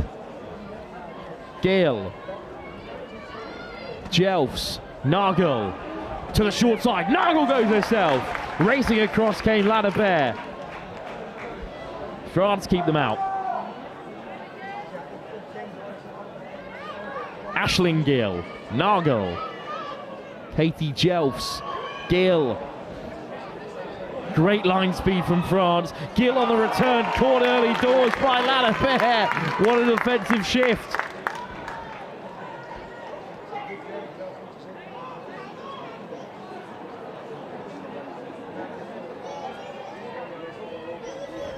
Gill.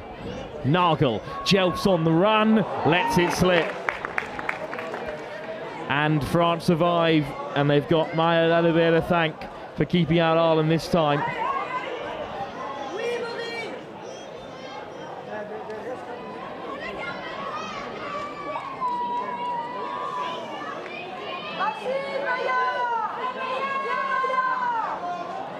This is nice from France. Martin Mendez Lopez. Levesque takes it over the 7. Levesque on the return, looking to dance her way through. It's a good touch. Offside given. Levesque with a second shot. Eventually, we'll have to settle for the penalty. That could have been much worse for Ireland.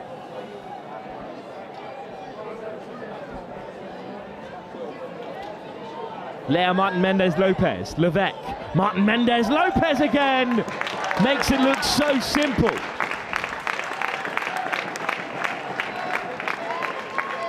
Try for France, number 14, Lea Martin Mendez Lopez. Another score for Martin Mendez Lopez. An early shout for player of the tournament. Yeah, already was picked out as one to watch. I remember when she grabbed the headlines in the build-up to the World Cup in Nottingham as one of the youngest players in the women's open side. She's won a gold medal at under-20s and is now a linchpin of this team, one of their strongest middle partnerships. But here's Ireland looking to respond. Chance for the Irish. It's a long reach out from Maeve Brown.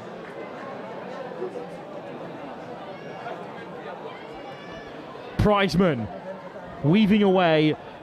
France solid in defence, and a 2-try deficit with 9 minutes to go. It's certainly not the end of the story, but given how this game has gone, Ireland are going to have to play in top form here. Nice work round the corner from Henry.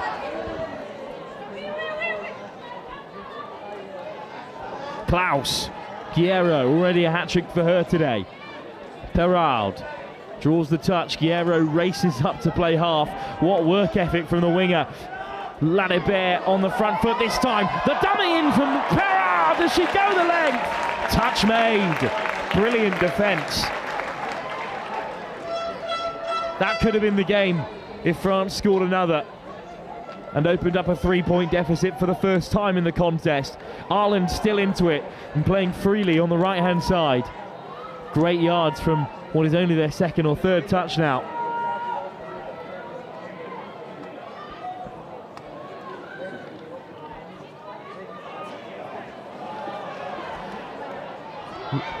Duggan! Picked off by Ladibert. What a defensive game she's having.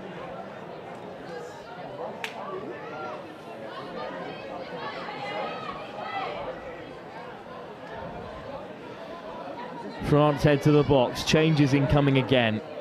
Fresh legs in the latter stage of this huge tie. An early test for the potential challengers. Klaus with a winding run. I'm not sure what both sides are appealing for there. Here's Levesque. Levesque pops it up. Was it forward?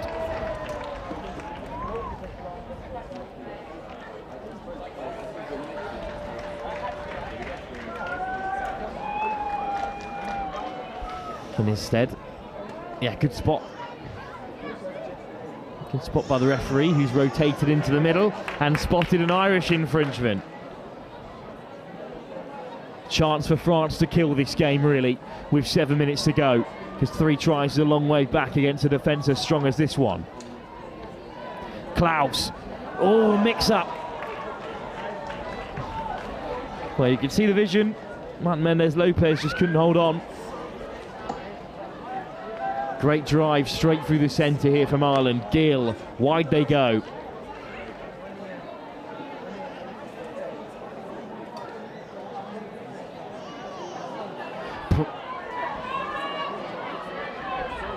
Somerville, great delay on the pass. Somerville almost through. The link up between the two. Cara and Neve almost had Ireland back into this one. Martin Mendez Lopez gets it on the inside again. Another great transition from France. Klaus almost up to halfway. Levesque into Irish territory once more. Henry slapped down by Priceman. Henry Draws the touch out of Prizeman. Decent line for Manakachi. Henri. Manakachi. Marianne Roche. Round the sweeper comes Henri. Out wide, it's Spill. Maybe a chance. I think Ireland were there to cover, to be honest, and make the touch.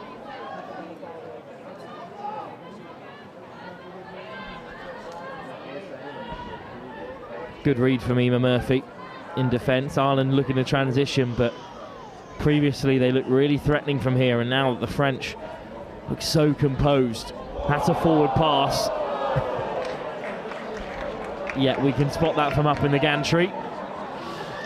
And the door is once again been opened for France to put their last coat of paint on this tie.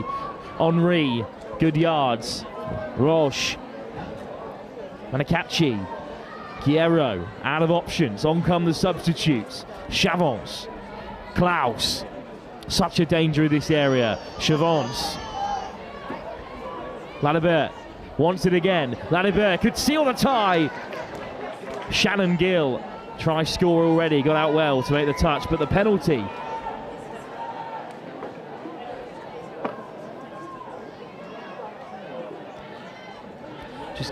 Just got to keep creeping forward when your opposition are in the 7. Ladibert backs herself round the corner and puts the cherry on top of this one. It's a brilliant finish to get away from Barrow.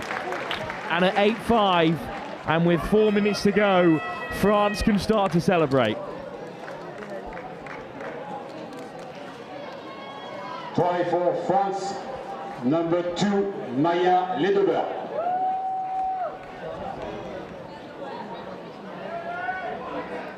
Maya Ledebert, I think, might be player of the match, in this game. With, I think she might be the player of the match with an unbelievable work on both sides of the ball and the try that may well have sealed the tie with some rip-roaring pace.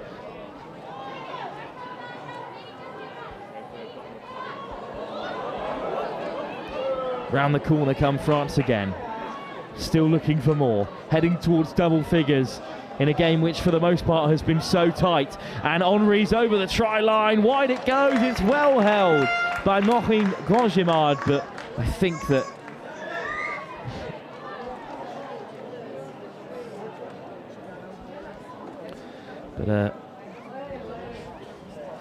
advantage played by the referee. This has been the area that's just kept Ireland out of it, really. The penalty count is so heavily weighted in their favour, which is not the side of the referee's whistle you'd like to be on. Mathilde Henri. Maeve Manakachi. Parriard. Henri slides in from a long way out. Sent back to the 7. Wants the score, Mathilde Henri. Wag of the finger. Manakachi. Henri. Manakachi again. Ireland have it back.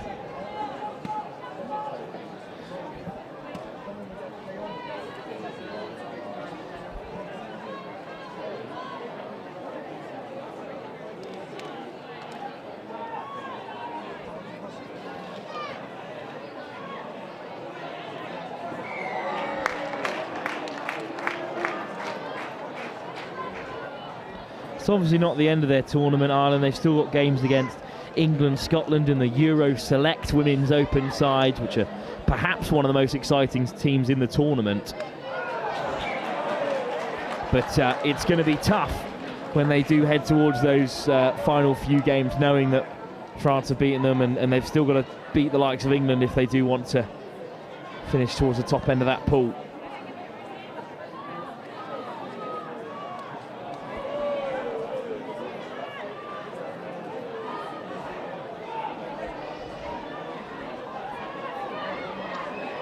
Prizeman, another wonderful pass. Murphy gets the ball away on the inside and draws the penalty. And there's life in this game yet for the Irish. It's a proud scoreline already against a side as talented as France, who are tipped to go all the way in this tournament and at least very much make the final. Still on here for Ireland, Somerville.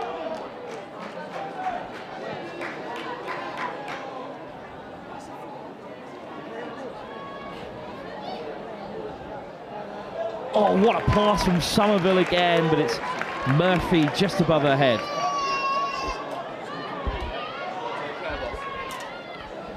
It's the pace of the game that's been so remarkable, and what makes this such a brilliant advert for the game of touch and the perfect way to start our tournament here in Vichy.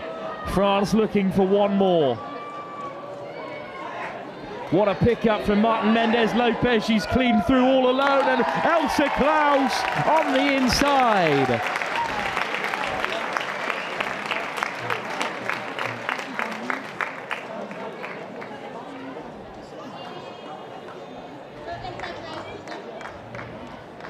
Try for France. Before the break, it was Ireland getting back into the tie, but since then, in this second half, a couple of errors have left the Emerald Isle adrift. And France, silver medalist 3 years ago, gold medalist under 20 level. In Ireland, just 12 months past. A side full of young talent starting to bloom into the potential players we know they can be, and they have seen off their first task, and they have won their opening game of the European Champs here in our first game of the tournament, live in the Stadio d'Aragon. What a moment for them on home soil in front of a big crowd, Clementine, to get this win.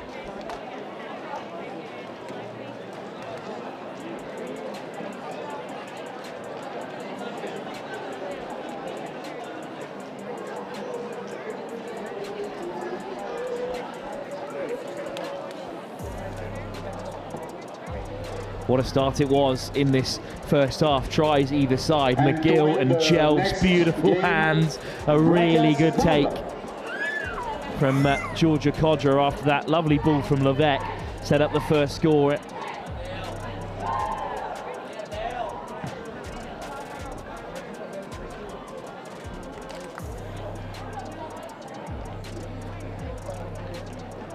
Indeed, this was the try just before half-time. Shannon Gill got over to try and level things up, and then it was Prizeman, quickest out the blocks, who equalised for Ireland. 4-4, but France straight down the other end. Levesque again involved, scooting through and finding her forever partner in the centre, Leah Martin Mendez-Lopez. They are such a deadly duo. Prizeman flying the Irish flag, the influential captain, through to score again, and then a little bit of skill and a great finish from Leah Martin Mendez-Lopez, past and present at the very top end of the Women's Open. And then France turned the screw. A couple of Irish errors. This was the try that really sealed it when it went to 8-5, the first time that they had a bit of breathing room. Maya Ladebert, whose defensive efforts you won't see, but they were stunning. Well, what a tournament it was. Elsa Klaus with the icing on the cake, and France are cheered through the gate as victorious winners in the opening of this one. Well, in just a few moments' time, the action continues. It's a very special game in the women's 27s category. 2 Centurions crowned within the French and Belgian team, and the first round, of course, in this hotly contested competition. But congratulations to France, victors over Ireland by 9-5 in the opening game of the Women's Open, live here at the Stadio d'Aragon in our first game of the European Touch Championships 2026.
evening, in Division Women 27, between France and Belgium, the three referees, Stéphanie Oro, Sharon Daly, Anna Lear. For France, number 2, Justine Estanislao. Number 3, Maud Guerrero Arce. Number 4, Audrey Schepens. Number 5, Valentine François. Number 7, Tania Maxwell. Number 8, Anaïs Audouard. Number 10, Elsa Leon. Number 11, Nadia Kemener. Number 12, Axel Saint-Jean. Number 13, Claire Griset. Number 14, Aurélien Humbert. Number 15, Manon Lizekin. Number 19, Fanny Larche. Number 20, Charlotte Ginès. Number 33, Camille Loiseleux. Number 71, Marion Séché. For Belgium, number 1, Clara Ruse. Number 2, Jane Jimber. Number 3, Césaire Van de Cotter. Number 4, Marwa Belhadj. Number 6, Lynn Carnowall. Number 7, Shadi Tabar Firouzi. Number 9, Samantha Verbois. Number 10, Florence Lacrosse. Number 11, Elisa Lecluse. Number 12, Esther Beckman. Number 13, Anna van der Trappen. Number 18, Ambre Lepoutre. Number 19, Maëlys Mouepou. Number 20, Lotte Morel. Number 21, Laetitia Devarevert. And 22, Elisabeth Cook. Your attention, please. Today is a big day for one French player because today is her 100th cap. I call Nadia Kemener. Congratulations, Nadia.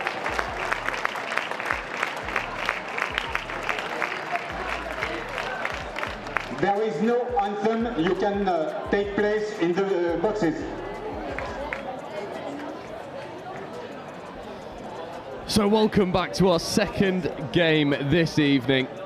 It's France going back to back. This time women's 27s where they'll be looking to repeat the success of the Women's Open, who came through a very staunch Irish side. And they'll be up against Belgium. And as you've heard over the stadium announcer, Nadia Kemener with her 100th cap for France, representing their women's 27s side. I'm Joe Wright, and Will Kelmsley has very graciously joined us as code comms. It's the Wright and Kelmsley show again. Yeah, good to have it back. I said early doors that just how busy this tournament's going to be. I was scared we weren't going to have a chance to jump on the mic together, but no, it's great, and you know, fantastic stuff from France. Capping a player 100 times is so special. Really nice touch from the Belgian captain, Jane Gimber. She was given a Belgian shirt, as you would have seen. We are under the impression that it's also an 100th cap for one of Belgium's players, but she didn't get an announcement. Smack some home bias, or maybe they just didn't communicate it. But they're just so humble, the Belgians. But yeah, this is a great game. Women's 27s is a very sort of, compared to the Women's Open, an unknown quantity, because so many players have taken the step to move into this category recently across the Men's and Women's Open. We've seen loads of players move up a division this last year and post World Cup. So yeah, I think the quality's been really high. Yeah, completely agree. I think no division really encapsulates your point more than the England Men's 30s, where a lot of their England Men's Open squad from that Touch World Cup crusade have aged out, and they've been forced into the Men's 30s. So these age groups promise a lot of guile, a lot of ability, and a lot of athleticism, and I suspect that the players on the pitch will be thanking the sun for dipping just beyond the massive, I mean, let's have it right, an absolutely massive grandstand that we're currently positioned above. The temperature's dropped quite a lot. It makes for an exciting affair. Yeah, it's a harsh angle for us to be up top here in the commentary box, because you get the sandpit on the other side instead of the stunning stadium that we're sitting in at the moment. But yeah, Belgium underway, let's go. Indeed they are. Opening touches here for the Belgium 27s getting up into their line attack early as Canwal. Early opportunities here for Belgium, escaping their way into the goal area, but Singo with a try saver of a touch. That's an early warning sign for France. They switched off for a moment. They allowed Belgium an inroad through. They defend it well eventually, but it's a lot of confidence for Belgium. Yeah, bit of panic stations at the back there for France. Suddenly got very vocal about the amount of space that was out wide on the left, but yeah, they'll take the penalty. Bit of a soft out for them. A lot of time as well to problem solve in these games. 40 minutes, 2 20-minute halves. We're used to in England playing 20 minutes all the way through. And there's plenty more time for what we call offensive conditioning as France roll through their subset. Now getting into line attack, saving a touch with one to burn on the 7. Claire Grisey positioning herself in the middles. Late check away into that link channel. Grisey in an acting half, feeding away, diving at the line. An offensive touch comes in from Belgium. And there's our first look at the standout player for this French side, Claire Grisey. Natural born finisher when she played on the wing for the frenemy side in Spain. Now positioning in the middle and showing her attacking chops. Yeah, Belgium though, good defence, although they have given it back up to France there, but we can't really afford to do that against a women's 27 side like this, although they return the favour. Yeah, Belgium look good. I mean, at the Youth Atlantic Cup, they had a really strong under-18 side. A lot of those players moved into their mixed open team, which is probably their strongest team. But this women's 27 side also full of quality. Yeah, and I think as well, just a nice touch, a nice point to touch on as we see multiple turnovers back to back. That Euro select team that had over 100 applicants in it, it shows that women's sport, especially in the code of touch, is going from strength to strength, and it's really nice to see countries represent these women's 27s because it's a division that is fleshed out so much, and what was an unknown quantity 3 or 4 years ago is now a little bit more familiar as France get into their line attack. There's late check away from Shepens. Shepens feeding open side, 2-on-1, the hands will go. And the referees are happy with the opening score. France draw first blood. Tanya Maxwell celebrating over on that far side. It's a lovely interplay between Maxwell and Shepens, and then out there, lingering in a dangerous area is Camille. Louis Le gets the opening score for the France 27s. Yeah, Louis Le with a really good finish. I mean, that's impressive stuff as well. She's under pressure there. Belgian fans chanting behind us because they know that they've looked all right with ball in hand. But Louis with a great finish. Now Belgium, the emphasis is on them to return the favour. Late check away, gets in behind the shooter, but scoops towards a set defence. Nice interplay and endeavour. Spearheaded by the number 9, Samantha Verboy. Yeah, I don't mind the long pass, and it's worked out for Belgium in the end, so let's see if they can create anything from here, he says. Curse of the commentator. Is that the first one? Yeah, and that might be number 2 of the day. I was trying to keep a lid on it early doors, but yeah, it's good from Verboy, just slightly mistimed it there. Yeah, and it's really good optics as well from this Belgium line attack. Finding opportunities, creating space against France, but this subset from France is causing Belgium all sorts of problems. Grisey platforming here on 5th, back to Grisey, 3-on-2, skip pass option to the wing, just has to kick through the gears. And Humbert doubles the French advantage. That try has Claire Grisey written all over it. Honestly, she could hardly believe her luck, Humbert, when this pass came flying through. It's such a good ball to skip out the winger who had to bite in because they were looking dangerous. And what a start for the French, in this tournament. Yeah, just shifting through the gears, and it's always nice when you're on your home soil, you see one of your teams go and put a really commanding performance on, and then you go and back it up with something else. As Belgium drive hard on their line attack. Morel repelled on the first attempt. Here is Morel once more. And unfortunately, that pass just died short of Elizabeth Cook, forcing the turnover. And again, this French transition gets an opportunity to get rolling and will steam its way downfield. That second touch, bang on the 10-metre line. Third a little bit short. Zay. Lovely interplay in between The two middles and Asingo with an opportunity, 2-on-1, step back on the inside. Not once but twice, and then coming over towards the short side. Charlotte Geneste with two good left-hand steps. Unfortunately, not able to hit Humbert on the wing, but half-court turnover. Re-establishes French possession. Queminet, the Centurion Queminet. Geneste. Here's Grisey. Seca. Grisey. Seca again. Interplay between the two middles. Seca. Checks to Ouad. Here is Anaïs Ouad. Extra pass goes. Oh, Aurélien Humbert can't reel that in for a second score of the day. Oh, France looking really good though. This is threatening for Belgium. We're only 6 minutes in, and France have been completely on top. Belgium haven't looked bad when they've had possession. It's in defence, France just figuring out a way to pick the lock rather efficiently. Yeah, and I think Belgium just struggling with their controllables at the moment. Roll ball errors, a few drops of the ball. The referee will bring this one back to the mark for Van der Trappen. And now Belgium get underway. It's a reset that allows them a midfield opportunity. And then you can hear the crowd get up for a moment as Shepens was almost through a gap that had opened for her. And Belgium, late pass away. Oh, it'd be great to see Belgium get a score early doors. I mean, Ireland looked like they were going to be run away from by the French Women's Open, but they fought back into it. Guerrero, skip pass, looking to connect with Larch on this near side.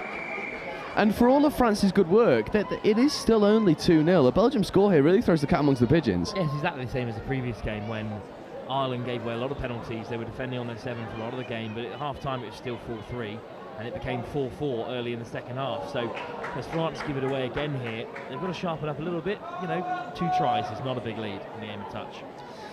No, they've got to shore up their core skills and not allow Belgium too many unopposed cracks at the line. It's Belgium again going hard, finding some success down this near side.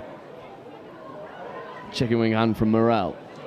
And unfortunately another loss of control. This game has devolved into a little bit of a grind. Neither team finding that level of success with the ball in hand. I think very nicely emphasised by that turnover from France on this occasion. Yeah, it's mad that Belgium are still here actually in this 7, given the sort of topsy-turvy last few moments or so, but they've really got to take something out of this. They've got to find a way of creating a little bit more separation from France. Grisey gets onside early and shoots out of the line. Makes a dominant touch on Morel. But another unforced error. Hips not square at the roll ball. Surrenders possession back into French hands. And this game is just dying for someone to really put their hand up and stand up to be accounted for. And not a lot of that clinical quality that we're so accustomed to seeing in this division. Really good start from France, but yeah, they've let their foot off the gas in the last few moments. Transition here from France, an opportunity to get out of dodge and create some pressure of their own, and that midfield penalty will do exactly that. Shepens will have the tap restart. And Maxwell. Shepens. Maxwell comes in to act as half. Nice check away to Lois Le. Maxwell positioning, late check away. Maxwell gets in. Lovely interplay. Unfortunately for Fanny Larch, the Belgian defence stays staunch on that occasion. It was Larch. Maxwell. Larch. Again, this midfield quickie for Larch. Certainly a big wingspan. Good opportunities down at the line, but now this is fifth. Shepins, right foot step, beats one. Not able to get through. Morel, who's certainly had a positive 10 minutes for Belgium. Lassie Morel, she's been one of the players to certainly try and stop the flow going against the Belgium side. Yeah, and you can get away with being a little bit less efficient down one end of the field if you can defend like that. That's a sort of defensive acumen that we haven't seen from Belgium yet today. And if they can keep it up, then they're absolutely going to be in this game. Yeah, but a bit of a hostile pass checking into the midfield. There's the boy. But again, these turnovers are mounting for Belgium. And a lot of France's good work have come off the back of these midfield turnovers. So there's certainly opportunities for them to shore up these errors and restrict these striking opportunities for France. However, they've got a very dangerous pod coming against them, and the pace might just undo the Belgium defence. And it will. And it's the Centurion, Nadia Quemene, who punctuates her 100th cap with a try in the first half. I mean, she had to score, surely had to score at some point today. It's actually a really good finish. That's such difficult work to do. You can see exactly how she's racked up all 100 of those caps. And yeah, after a pretty difficult couple of moments for both sides, it was important which team came out of that quagmire with points, and it was France this time. Yeah, it comes from that pace and momentum that they generate off that transition. It's certainly been their biggest weapon. That pass into the midfield had an air of forwards about it. Referees were happy with how flat it was. Belgium with a left foot step. It's not quite happening for Van der Koot. Just got quite confused because the in-house clock is counting down and our clock counts up, which I think is the standard way. But yeah, that really threw me off for a moment. I thought we were miles apart, but good to see we're still on track. I love that quick mental maths coming into play. What, 7.5 take? Yeah. Nice. France, again, rolling through their transition. Grisey checking away nicely to Guerrero. And Seka. This transition from France has been the one clinical aspect of this performance. It's never faltered when they get over this halfway line, and they're always threatening on fifth. And there's a lovely bit of footwork. Camille Loisle carving Belgium open. This is a magical bit of footwork from the winger. I mean, the first finish was good, but it was opportunistic. This time for Loisle, she's just dipped to the shoulder, weave the hips. It's a great finish, and that is, it feels something that other sides in this women's 27 division aren't going to have necessarily. Lots of good technical players, but someone who can break the game like that is really hard to find in this division. Belgium now are staring a less than favourable result in the face. They need to find a way to unlock this French defence. Moving laterally for a moment, now striking down the short side is nice interplay. The late pass over the top is good. Dummy as well. It was almost a dangerous moment for France. Tabar Ferruzi looking to get her way over. And again, this French transition gets an opportunity to shift through the gears, but unfortunately for Elsa Leon, that one goes to ground. 5.5 minutes left in this first half. Belgium really need a score on the board here. Another game that's flown by at the start of this tournament. I mean, I love they've put these two games on, as Belgium are caught again short of the line, because it's really punctuated the start of the event. Yeah, and I think as well what's nice is the atmosphere that it's generated. 2 French games on home soil. The rest of the France team are here down to our left, celebrating every touch like it was one of their own, every score like they've got over themselves. And Belgium were the same, and Ireland were the same in the game before. Belgium repositioning to this outside edge, coming into this wing channel, looking for a nice 21 scoring opportunity. Fortunately for Lacrosse, again this French defence staying nice and tight, well marshalled, well organised. 5 minutes to go. France have got to get off the pitch. This pod's been on for a little bit longer than they would have liked. That's speculative pass reeled in effectively by Lyon on this occasion. And up to halfway on third. Fourth on the 10. Fifth touch coming, Grisey. Straightens, drives, platforms. This is danger for France, 3-on-2. Skip pass goes to the wing, and there'll be another score for France. Humbert with a second of the game, and again it's Grisey pulling strings in the midfield. Yeah, and a double for both wingers, which I think says a lot about where your scoring areas are. You know, classic touch play, really well drilled. They're a really strong side, and I mean their transition was rapid there, going end to end the way that they did. Yeah, I've been really impressed with this French women's 27 side. It's very well drilled. It's very expected of a team that's, you know, got a lot of players who've played in the women's opens category, and obviously there's a lot of experience, there's a lot of guile about this team, and they're putting that to good display as there's an intercept on the line, and it might be a first half hat-trick. Herring away, no one will catch her. And in our second game of the day, we've got a full-length score for France. Camille Loisler. Now 90% of the stadium, everyone but the Belgians, was right up for that interception. There was a proper roar that picked up here in the Stadion d'Aragon, and it's a great pickup. And then also the whereabouts of, you know, am I looking for support? Am I going to go myself? I mean, I think she made the decision at the right time that there was no one to catch her. And a hat-trick in the first half, really impressive stuff. Certainly something to remember, especially first game of the Euros on home soil in front of your home crowd. First half hat-trick. That's one for the memory books as Belgium come back into this familiar position that they found themselves in all throughout this first half. They'll be looking for something that has so far been unfamiliar. That whitewash of the try line. Long ball might do it, catch and ground. See, that should be it. That should be a score in these sort of age grade categories. When you can whip a pass like that with such precision, you deserve to be rewarded for it. But yeah, France, just great physicality to get across. Yeah, and it's those body positions just before the touch. They know what's coming. They're positioned to chase out. This midfield penalty for Belgium might give them an opportunity just before the half to get on this score sheet. Up over halfway, however,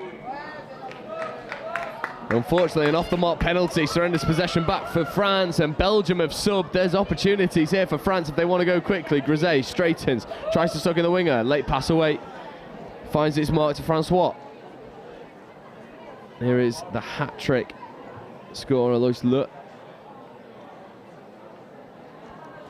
Late positioning from Belgium, still reeling off of subbing as the French tapped that midfield penalty and were striking against only two set Belgium defenders. Moving into the link channel for the punish. Driving hard at the line, right foot step. Good covering touch, but an offside penalty given. Yeah, I haven't seen too many penalties in this game, to be honest, overall, compared to our last fixture. Both sides pretty clean. France just haven't needed it, though. Maybe that's what it is. You know, we haven't had too many penalties because we haven't been in that many areas of pressure for the defence because the tries have been breakaways. They have indeed. There's a nice opportunity here for France once more. The covering touch by the winger on that far side. I think Canwell with a try saver of a touch. Less than a minute to go. Open side quickie. Again, France having a raid. That's a wonderful bit of hands from Fanny Larch. Picked that one up off the bootlaces. And still had a go at getting over. Coming back to this link punish again. Fire up here for Larch. Larch for the left foot step. Just got stuck in the turf for a moment. Hands were being barked at her from that near link. Maud Arch Guerrero not given on this occasion. 10 seconds remain in this half. France will go in with a commanding lead, and Belgium have a little bit of problem solving to do. Yeah, it'll be nice of Belgium to get on the ball before the break, but I think they're going to run out of time. Fifth touch platform here for Belgium. Clock's in the red. This will be last play territory. But France stay wise to the threat, and it's 6 to the good for the French women's 27s. Belgium have stayed in the fight consistently and have found themselves on that 7-metre line of France all too often, but that whitewash has stayed a stranger to them so far. At the half, France 6, Belgium 0. Would you believe it though, before the break we are going to have another performance by the banjo. We've been really impressed by them so far. Oh, I love them. So we'll be back I after absolutely that, love think. them. But let's give them their airtime this time.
Many thanks to the Bracas Band.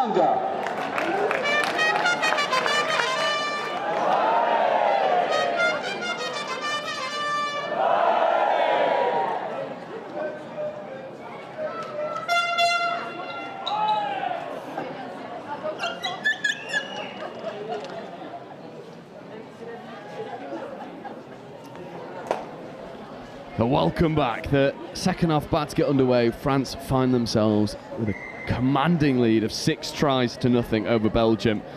And it feels like Belgium, first port of call, get over that whitewash. Your field possession stats have been so impressive. You've got on the 7, just not got over that whitewash as of yet. Yeah, absolutely. And, you know, massive respect to Touch France for making this point, which we shouldn't forget. As they dive in early hit, we should give them it. Well, what's not? We shouldn't forget how important it is that women are being centred in this opening round. Elsa Leone goes over for a good finish.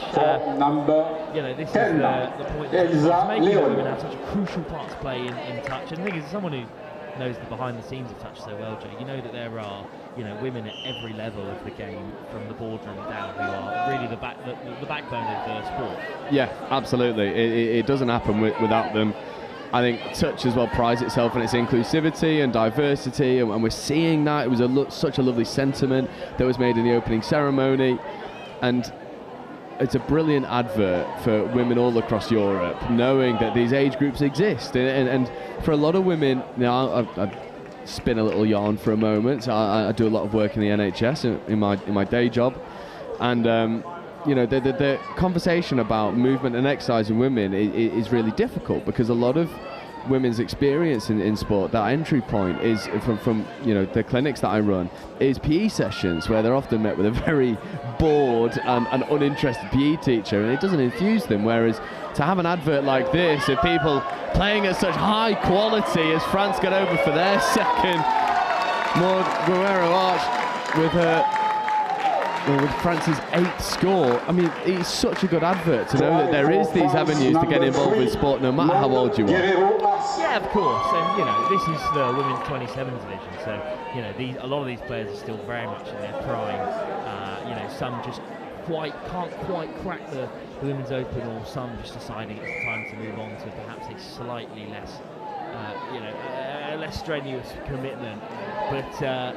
Yeah, the other divisions really are the focus of that conversation, aren't they? As you move higher up the age groups. Because I mean, the touch on show here, this could very easily be women's open and no one will bat an eyelid, especially the way that this France team going about things. Yeah, they're going about things with a ruthlessness that is oh so familiar with all codes of French rugby, not just touch. As another defensive shutout for France, and I imagine that those conversations in the sub box, I mean, you know, we know this from playing rugby all of our lives. You find yourselves in the driver's seat.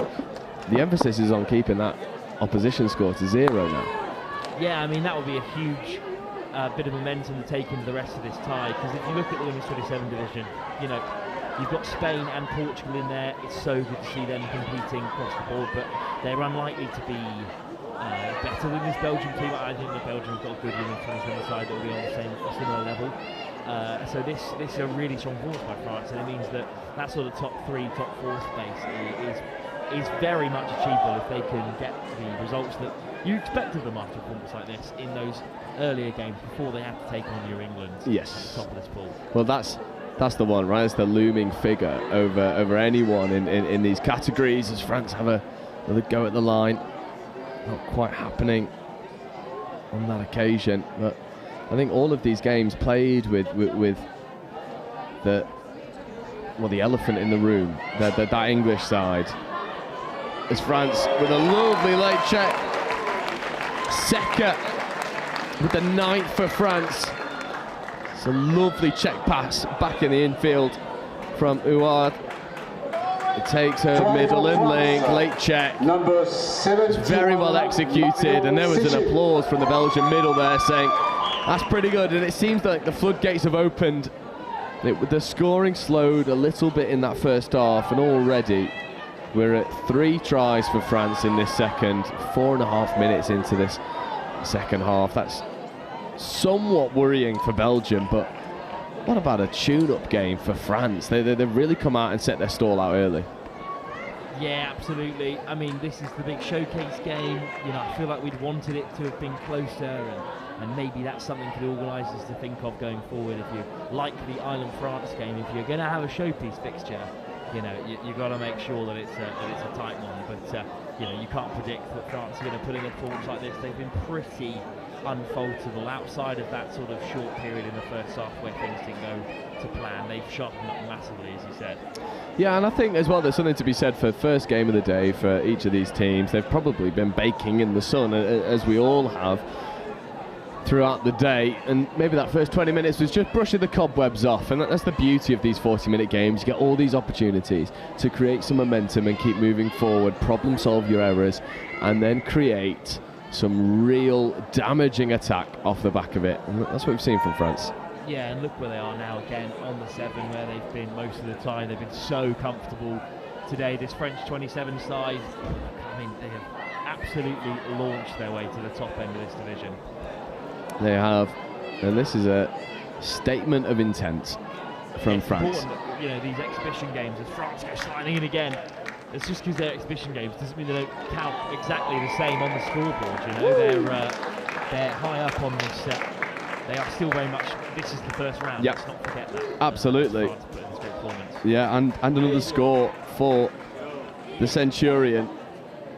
Nadia Kouamenet with another score to add to her tally again, really showing why she's got those 100 caps underneath the belt. I mean, 100 caps for any sports team is unbelievable, but you know, 100 caps for a women's player is even rarer in modern sport, I feel. And I just think that this is such a fantastic day for her, and the fact that her 100th cap is being won on a day when France are putting in such a dominant performance, she's been on the scoreboard multiple times, is really special. Yeah, and obviously in that parade I've had a little moment to chat to Remy Malot, one of the familiar figures in that French men's open side, and his message was very clear. They're coming for everything in all divisions, and that is exactly what this 27s are doing. As Belgium look to get over, but the referee's whistle goes against them. Oh, that's such a shame. Lacrosse did really well, threw a nice dummy, and then over they went, but that's a shame. A little bit harsh from the referees. I know they're still in top form. Come on, guys, it's 10-0. So you can reach that olive branch out, perhaps. Agreed. And I suppose actually a nice point to touch on as we see France again drive so purposefully. This looks dangerous. 2-on-1, unfortunately not quite taken. That would have been an unbelievable try. They've already scored a couple of contenders to try the tournament in the women's 27th division today. I can't imagine that intercept or the footwork as well for the second try.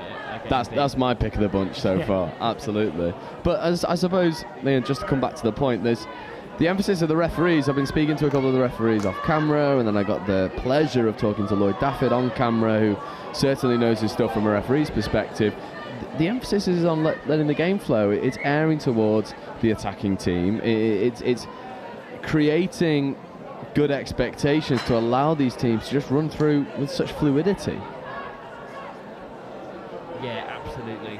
And that's something that I just feel like they're so well coached, this French team, and they've clearly spent a lot of time on the paddock together, which isn't something that everyone can achieve when you move all out of the open divisions. But yeah, let's just look at them go.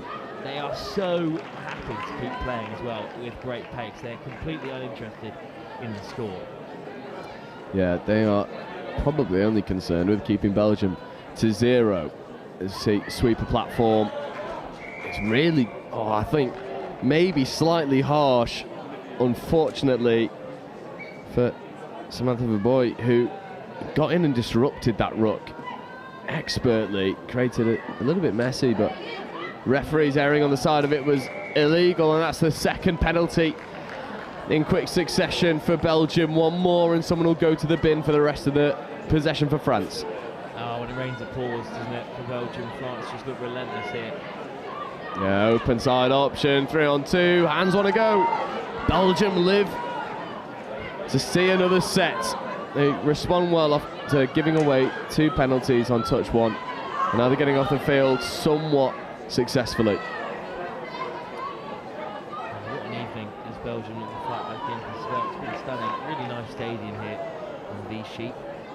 Designed by the same man who also designed Roland Garros. A couple years later in 1928. Someone's been doing their research. Yeah, such a nice original stand. Feels really old school, the big canvas one. It feels very French as well. You see the top 14 sides in rugby still have a lot of these big canvas stands on one side. And this is why, and if you listen to any of the British Elite Sevens, this is why Wilfred Kems is the GOAT. This is all I'm going to say. You got to give him his flowers. Grisey. It's funny, but you know, it's about 6,000 people, and you're pretty close to filling that up today. Absolutely. With the amount of people here. No, Grisey, they're going to drop something off. I mean, she's one of these players, and we've all played with them, right? They're so good that even when they make a mistake, you go, "Sorry, I was in the wrong place." Yeah. You were Feels right. like I'm I sorry, should've sir. Run a different line. Still France, they'll win that penalty, and that's just a bit of difference from the sides. They are unrelentless, and that's going to be another hat trick. This is a clinic from the French women's 27s. Aurélien Humbert with a hat-trick, both wingers on a hat-trick. I mean, isn't that just telltale of what this French side has been able to do to Belgium? Yeah, you'd love to be a winger in this French team, wouldn't you? Plenty of space for you to operate in. That's really good delay on the pass. Wore a little shove for her troubles as well before the ball was swung wide. Yeah. This France team, they look really, really strong. Being a winger in this French 27 side is very hotly contesting the best job in sport, which I still think just goes to Scott Carson, and the third choice goalkeeper for Manchester City. If you know, you know. Yeah, that or the French winger, it's an easy job. I mean, to be fair, we say easy, but the finishes for these scores by the wingers have been unbelievable. One of them was an unbelievable bit of footwork, the other was an intercept, and then Humbert has basically caught them from standing start and still managed to race away and score. Oh, those hands just wanted to go. It's a lovely face play hit. The hands from Elsa Leone not quite backing the endeavour in the industry. 8 minutes left to go in this tie, and the scoring has slowed down, very similar to what we saw in the first half, where Belgium, at the midway point of these halves, around banging these 10-minute marks, finding the ability to see off the French attacks more often than not, but still yet to get over the try line themselves. I mean, we are still going to see the odd game like this because there are still teams developing, and you know, France are very much perhaps the second strongest nation in Europe overall, and Belgium are a developing nation, so you know they still have the right to play each other, especially in big European competitions like this, especially with a big crowd. But yeah, every team is not going to be on exactly the same level when you get to considering purely the amount of categories. Oh, hands put on display here. Yeah. As France almost get over for their 12th of the day. Grisey positioning in the middle, checking over into that link channel. Nice punish opportunity here for Guerrero. Extra hands go. And it's not 3, it's 4. Camille Loiselot with a fourth score in this game. Again, it's lovely interplay. Grisey, Guerrero, Loiselot with her 4th. This is golden examples of what happens when you attack space and you've got the hands to back it up. France are really putting Belgium to the sword. Yeah, this is clinical stuff. In the twilight of the day, they're still pushing on every time, and this is good from Belgium to get to the 7, but yeah, I'd love to see them get over the line. I have a feeling that these stands are going to erupt if Belgium get over. They've been a very partisan crowd, actually. They've been really well supporting. Oh, danger! And this should be it. It's got to go! And the stands do erupt as Belgium get on the score sheet. It's the loudest cheer we've had all day. And this is why we love touch. Yeah, it's not just on the Belgian side either. It's on the far side as well. The referees through to some of the parents and friends who are here supporting. You know, everyone was keen for Belgium to get over there. Yeah, and it's well finished as well by the winger, Elisa Lecluse. And France force a turnover, so Belgium will have another opportunity. 5 minutes. And there's calls, I love this, there's calls from the Belgium support reminding that this women's 27 side had only got 5 on the pitch. So the coaches and the players getting backed up from what is quite a big Belgium contingent sat behind us. Yeah, that is lovely to see, and I mean the reaction to that score tells you everything that you need to know about touch rugby in Europe and about this division and the other ones that play. People might question You know, if you're trying to grow the sport, you know, do you not want to be purely showcasing the most elite level? And no, because you want moments like that when Belgium score a consolation 12-0 down and the whole of the Stadion d'Aragon erupts. Yeah, and that's why we love the sport. A play on given there from a pass that did look pretty forward. The hands go, and these two wingers are having a competition between themselves. Humbert with a fourth. This is, it's just clinical. I think they're fortunate though. The 27s maybe got away with a pass that looked to be forward. It's selfless from Ouad to give the extra pass. Humbert with a fourth. They're having a competition between themselves, these wingers. Yeah, with a couple more developing nations still to play, you've got to ask the question, how many can you score as a winger in this French team? And Humbert with a really good finish, one-handed, dotted down, so confident. With Belgium back on the 7, a position that they are no strangers to. Yet that try line remains a little bit too elusive. Link punish here for Belgium. The stands get involved as well, building in volume. That one just hits the floor, 4 minutes to go. This result is a foregone conclusion at this stage, but Belgium are looking to get more scores on the board. Yeah, as they should, as they're right. You know, they have worked really hard today, and it's really not a comment on the Belgium side just how strong this French team is. Absolutely, and France scooping through on 5th. Nice footwork to create some scoring opportunities. Pardon me, this is now 5th. No, I did think I counted correctly. That is 6 touch and turnover. I always feel vindicated Always a with nice that. moment, isn't it, when you feel like you've got the count right.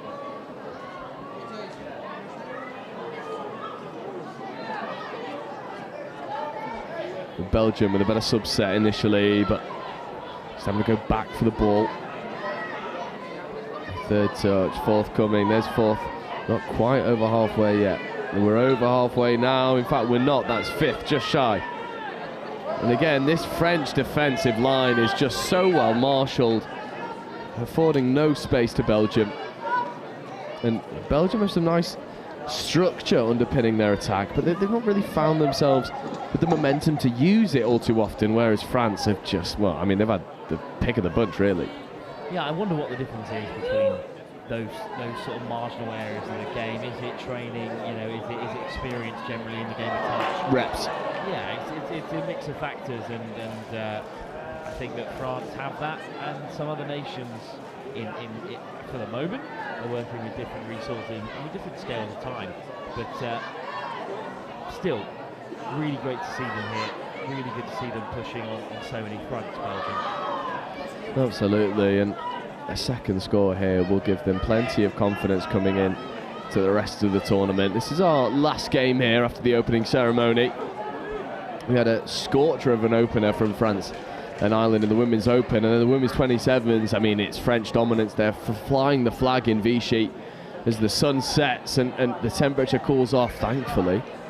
The temperature on the pitch remains hot because of the calibre of player we've got here from the Women's 27s, especially in those white shirts of France. Open side quickie here, looking to punctuate, and it's tally number 5 for Camille Oisler, who has found her stride early. 5 scores for the left winger. Play for France, number 33, Camille. I mean, what a performance. That's 5 tries. How often does a player rack up that many individual points in the game of touch rugby? It is rare, and it is really impressive. Yeah, I mean, the only one that I can remember is Guy Stewart, who hit 10 in a game, which is a very deep cut. If you've, if you know, you know. If you watch that game, you were in for an absolute treat. I think it was only like 11 scores that went in, but they were all right to left pills into the hands of Stewart, which was just wonderful. This is Belgium trying to scoop into the in-goal area, but France are affording no more consolations. 45 seconds on the clock. The floodlights are on. And the party will have started for France, who, in their 2 opening games in the respective categories, have 2 victories in the tally, and it'll feel good for Team France. Yeah, also in the 2 games, you know, they've managed to score 23 tries, which is a really impressive number, and I mean, look at them still going here right till the very last. That surely had to go. I mean, wild to be criticising but I think Humbert deserved a fourth. A fifth. A fifth. A fifth. Can you have 2 wingers on 5 tries? Wouldn't that be mental? As the whistle does go. That would be, and clock's in the red. There'll be 1 touch to play with for Belgium. And we're looking to get a second consolation score, but I think they will just take the touch and finish. And yet, there is the full-time whistle. What an opening 2 games for France, Wolf. Yeah, they got the pick of the exhibition matches, and they've chosen well. An absolute cracker against Ireland, and then a show of strength against Belgium. 14-1 is a mighty scoreline to see at a European champs. You know, it's not the 90s anymore when this tournament was first played. There's so much talent knocking around. You do expect most of the fixtures to be a lot closer. But hey, testament to France and how skillful they've been. Their 2 wingers who both backed up 9 tries between them. I mean, it's ridiculous. Really impressive stuff. And you know, after England's dominance of this tournament for so long, you know, barring the odd victory for a Welsh side or sometimes a Scottish or a French team, I mean, it's great to see sides that really feel like they can beat England and they can take England all the way. And I hope, it's weird to feel as 2 English commentators, I hope there are some upsets. I hope Agreed. Don't win every category here, because it's good for the game. Just like in the World Cup, when to be honest, we were all rooting against Australia at times. Yeah, it really felt like there was 50 countries versus Australia. Exactly, and that's because we want to see the game grow. And I mean, it's only been 2 years, and you think about the Irish Men's Open or the French Women's Open, you put them up against Australia then, put them up against Australia now, it's a very different game. Yeah. And England, who have continually gotten better over the last 2 years at a rapid rate, they've become a tier 1 nation, and yet France and Ireland and Wales and Scotland are keeping up with them, and that is really impressive. I think there's a reason why, you know, myself and Seven Touch have touted Ireland to win that men's open category, because their team is terrifying. And I think for the wider growth of the sport, as you quite rightly mentioned, Wilf, it's good to have someone to chase. And for so long, all of the European nations and the vast majority of the Southern Hemisphere as well, they've been chasing Australia. That gap is narrowing between Australia and New Zealand. We saw New Zealand beat them in the Men's Open, spearheaded by Rapati and Aoife Jones. That was just a landmark moment. It felt like there was a real shift in momentum. And we're seeing it here, where a lot of European nations are chasing England. And the gap's closing, Wilf. We might get what we want, which is hotly contested divisions. Yeah, I mean, look at the state of some of these tries that France have been running in. They are... Yeah, you couldn't watch a performance like this and not consider them serious contenders for this category. And it's no longer the question of if a side can pip England to the post. I think the question is now, how many titles will England be unable to defend just because of the increased quality across the board? Absolutely. I think, you know, no division really encapsulates that more than the mixed open, where England have favoured a lot of youth. They favoured some very exciting young players, as we see this scorcher of an intercept go on the replays. I mean, this was such a popular score as well, only beaten by Belgium's own try, I feel. Absolutely. But, you know, in that mixed open category, Wales fielding a very exciting squad. Ireland looked good, a lot of youth in the Irish side. There's a lot of watching Italy at the World Cup. Yes. Mixed open team. Absolutely, and then you've got like Belgium, Portugal, the Netherlands. Probably their strongest team. Probably Switzerland's only open side, I think, as well. Yeah, it'd be Switzerland's strongest team by an absolute country mile. There are about 8 banana peels on offer there for England, so they've got to be on the ball. But still, we've had a lovely conversation about the future of the tournament, and we haven't yet got through all of France's tries in this game. They were unbelievable. There's nothing really wrong with Belgium here. I mean, that's great line speed, and yet the pass was just flung Hail Mary-esque. Yeah, and then France knew the winger would be there. This is the one. This was the moment where it got a rapturous applause. Such good work. Such good work. And it's César van der Korte who cut through, found the gap, found that little bit of, you know, clinical nature that they needed, and they got their score. Oh, it's a famous score.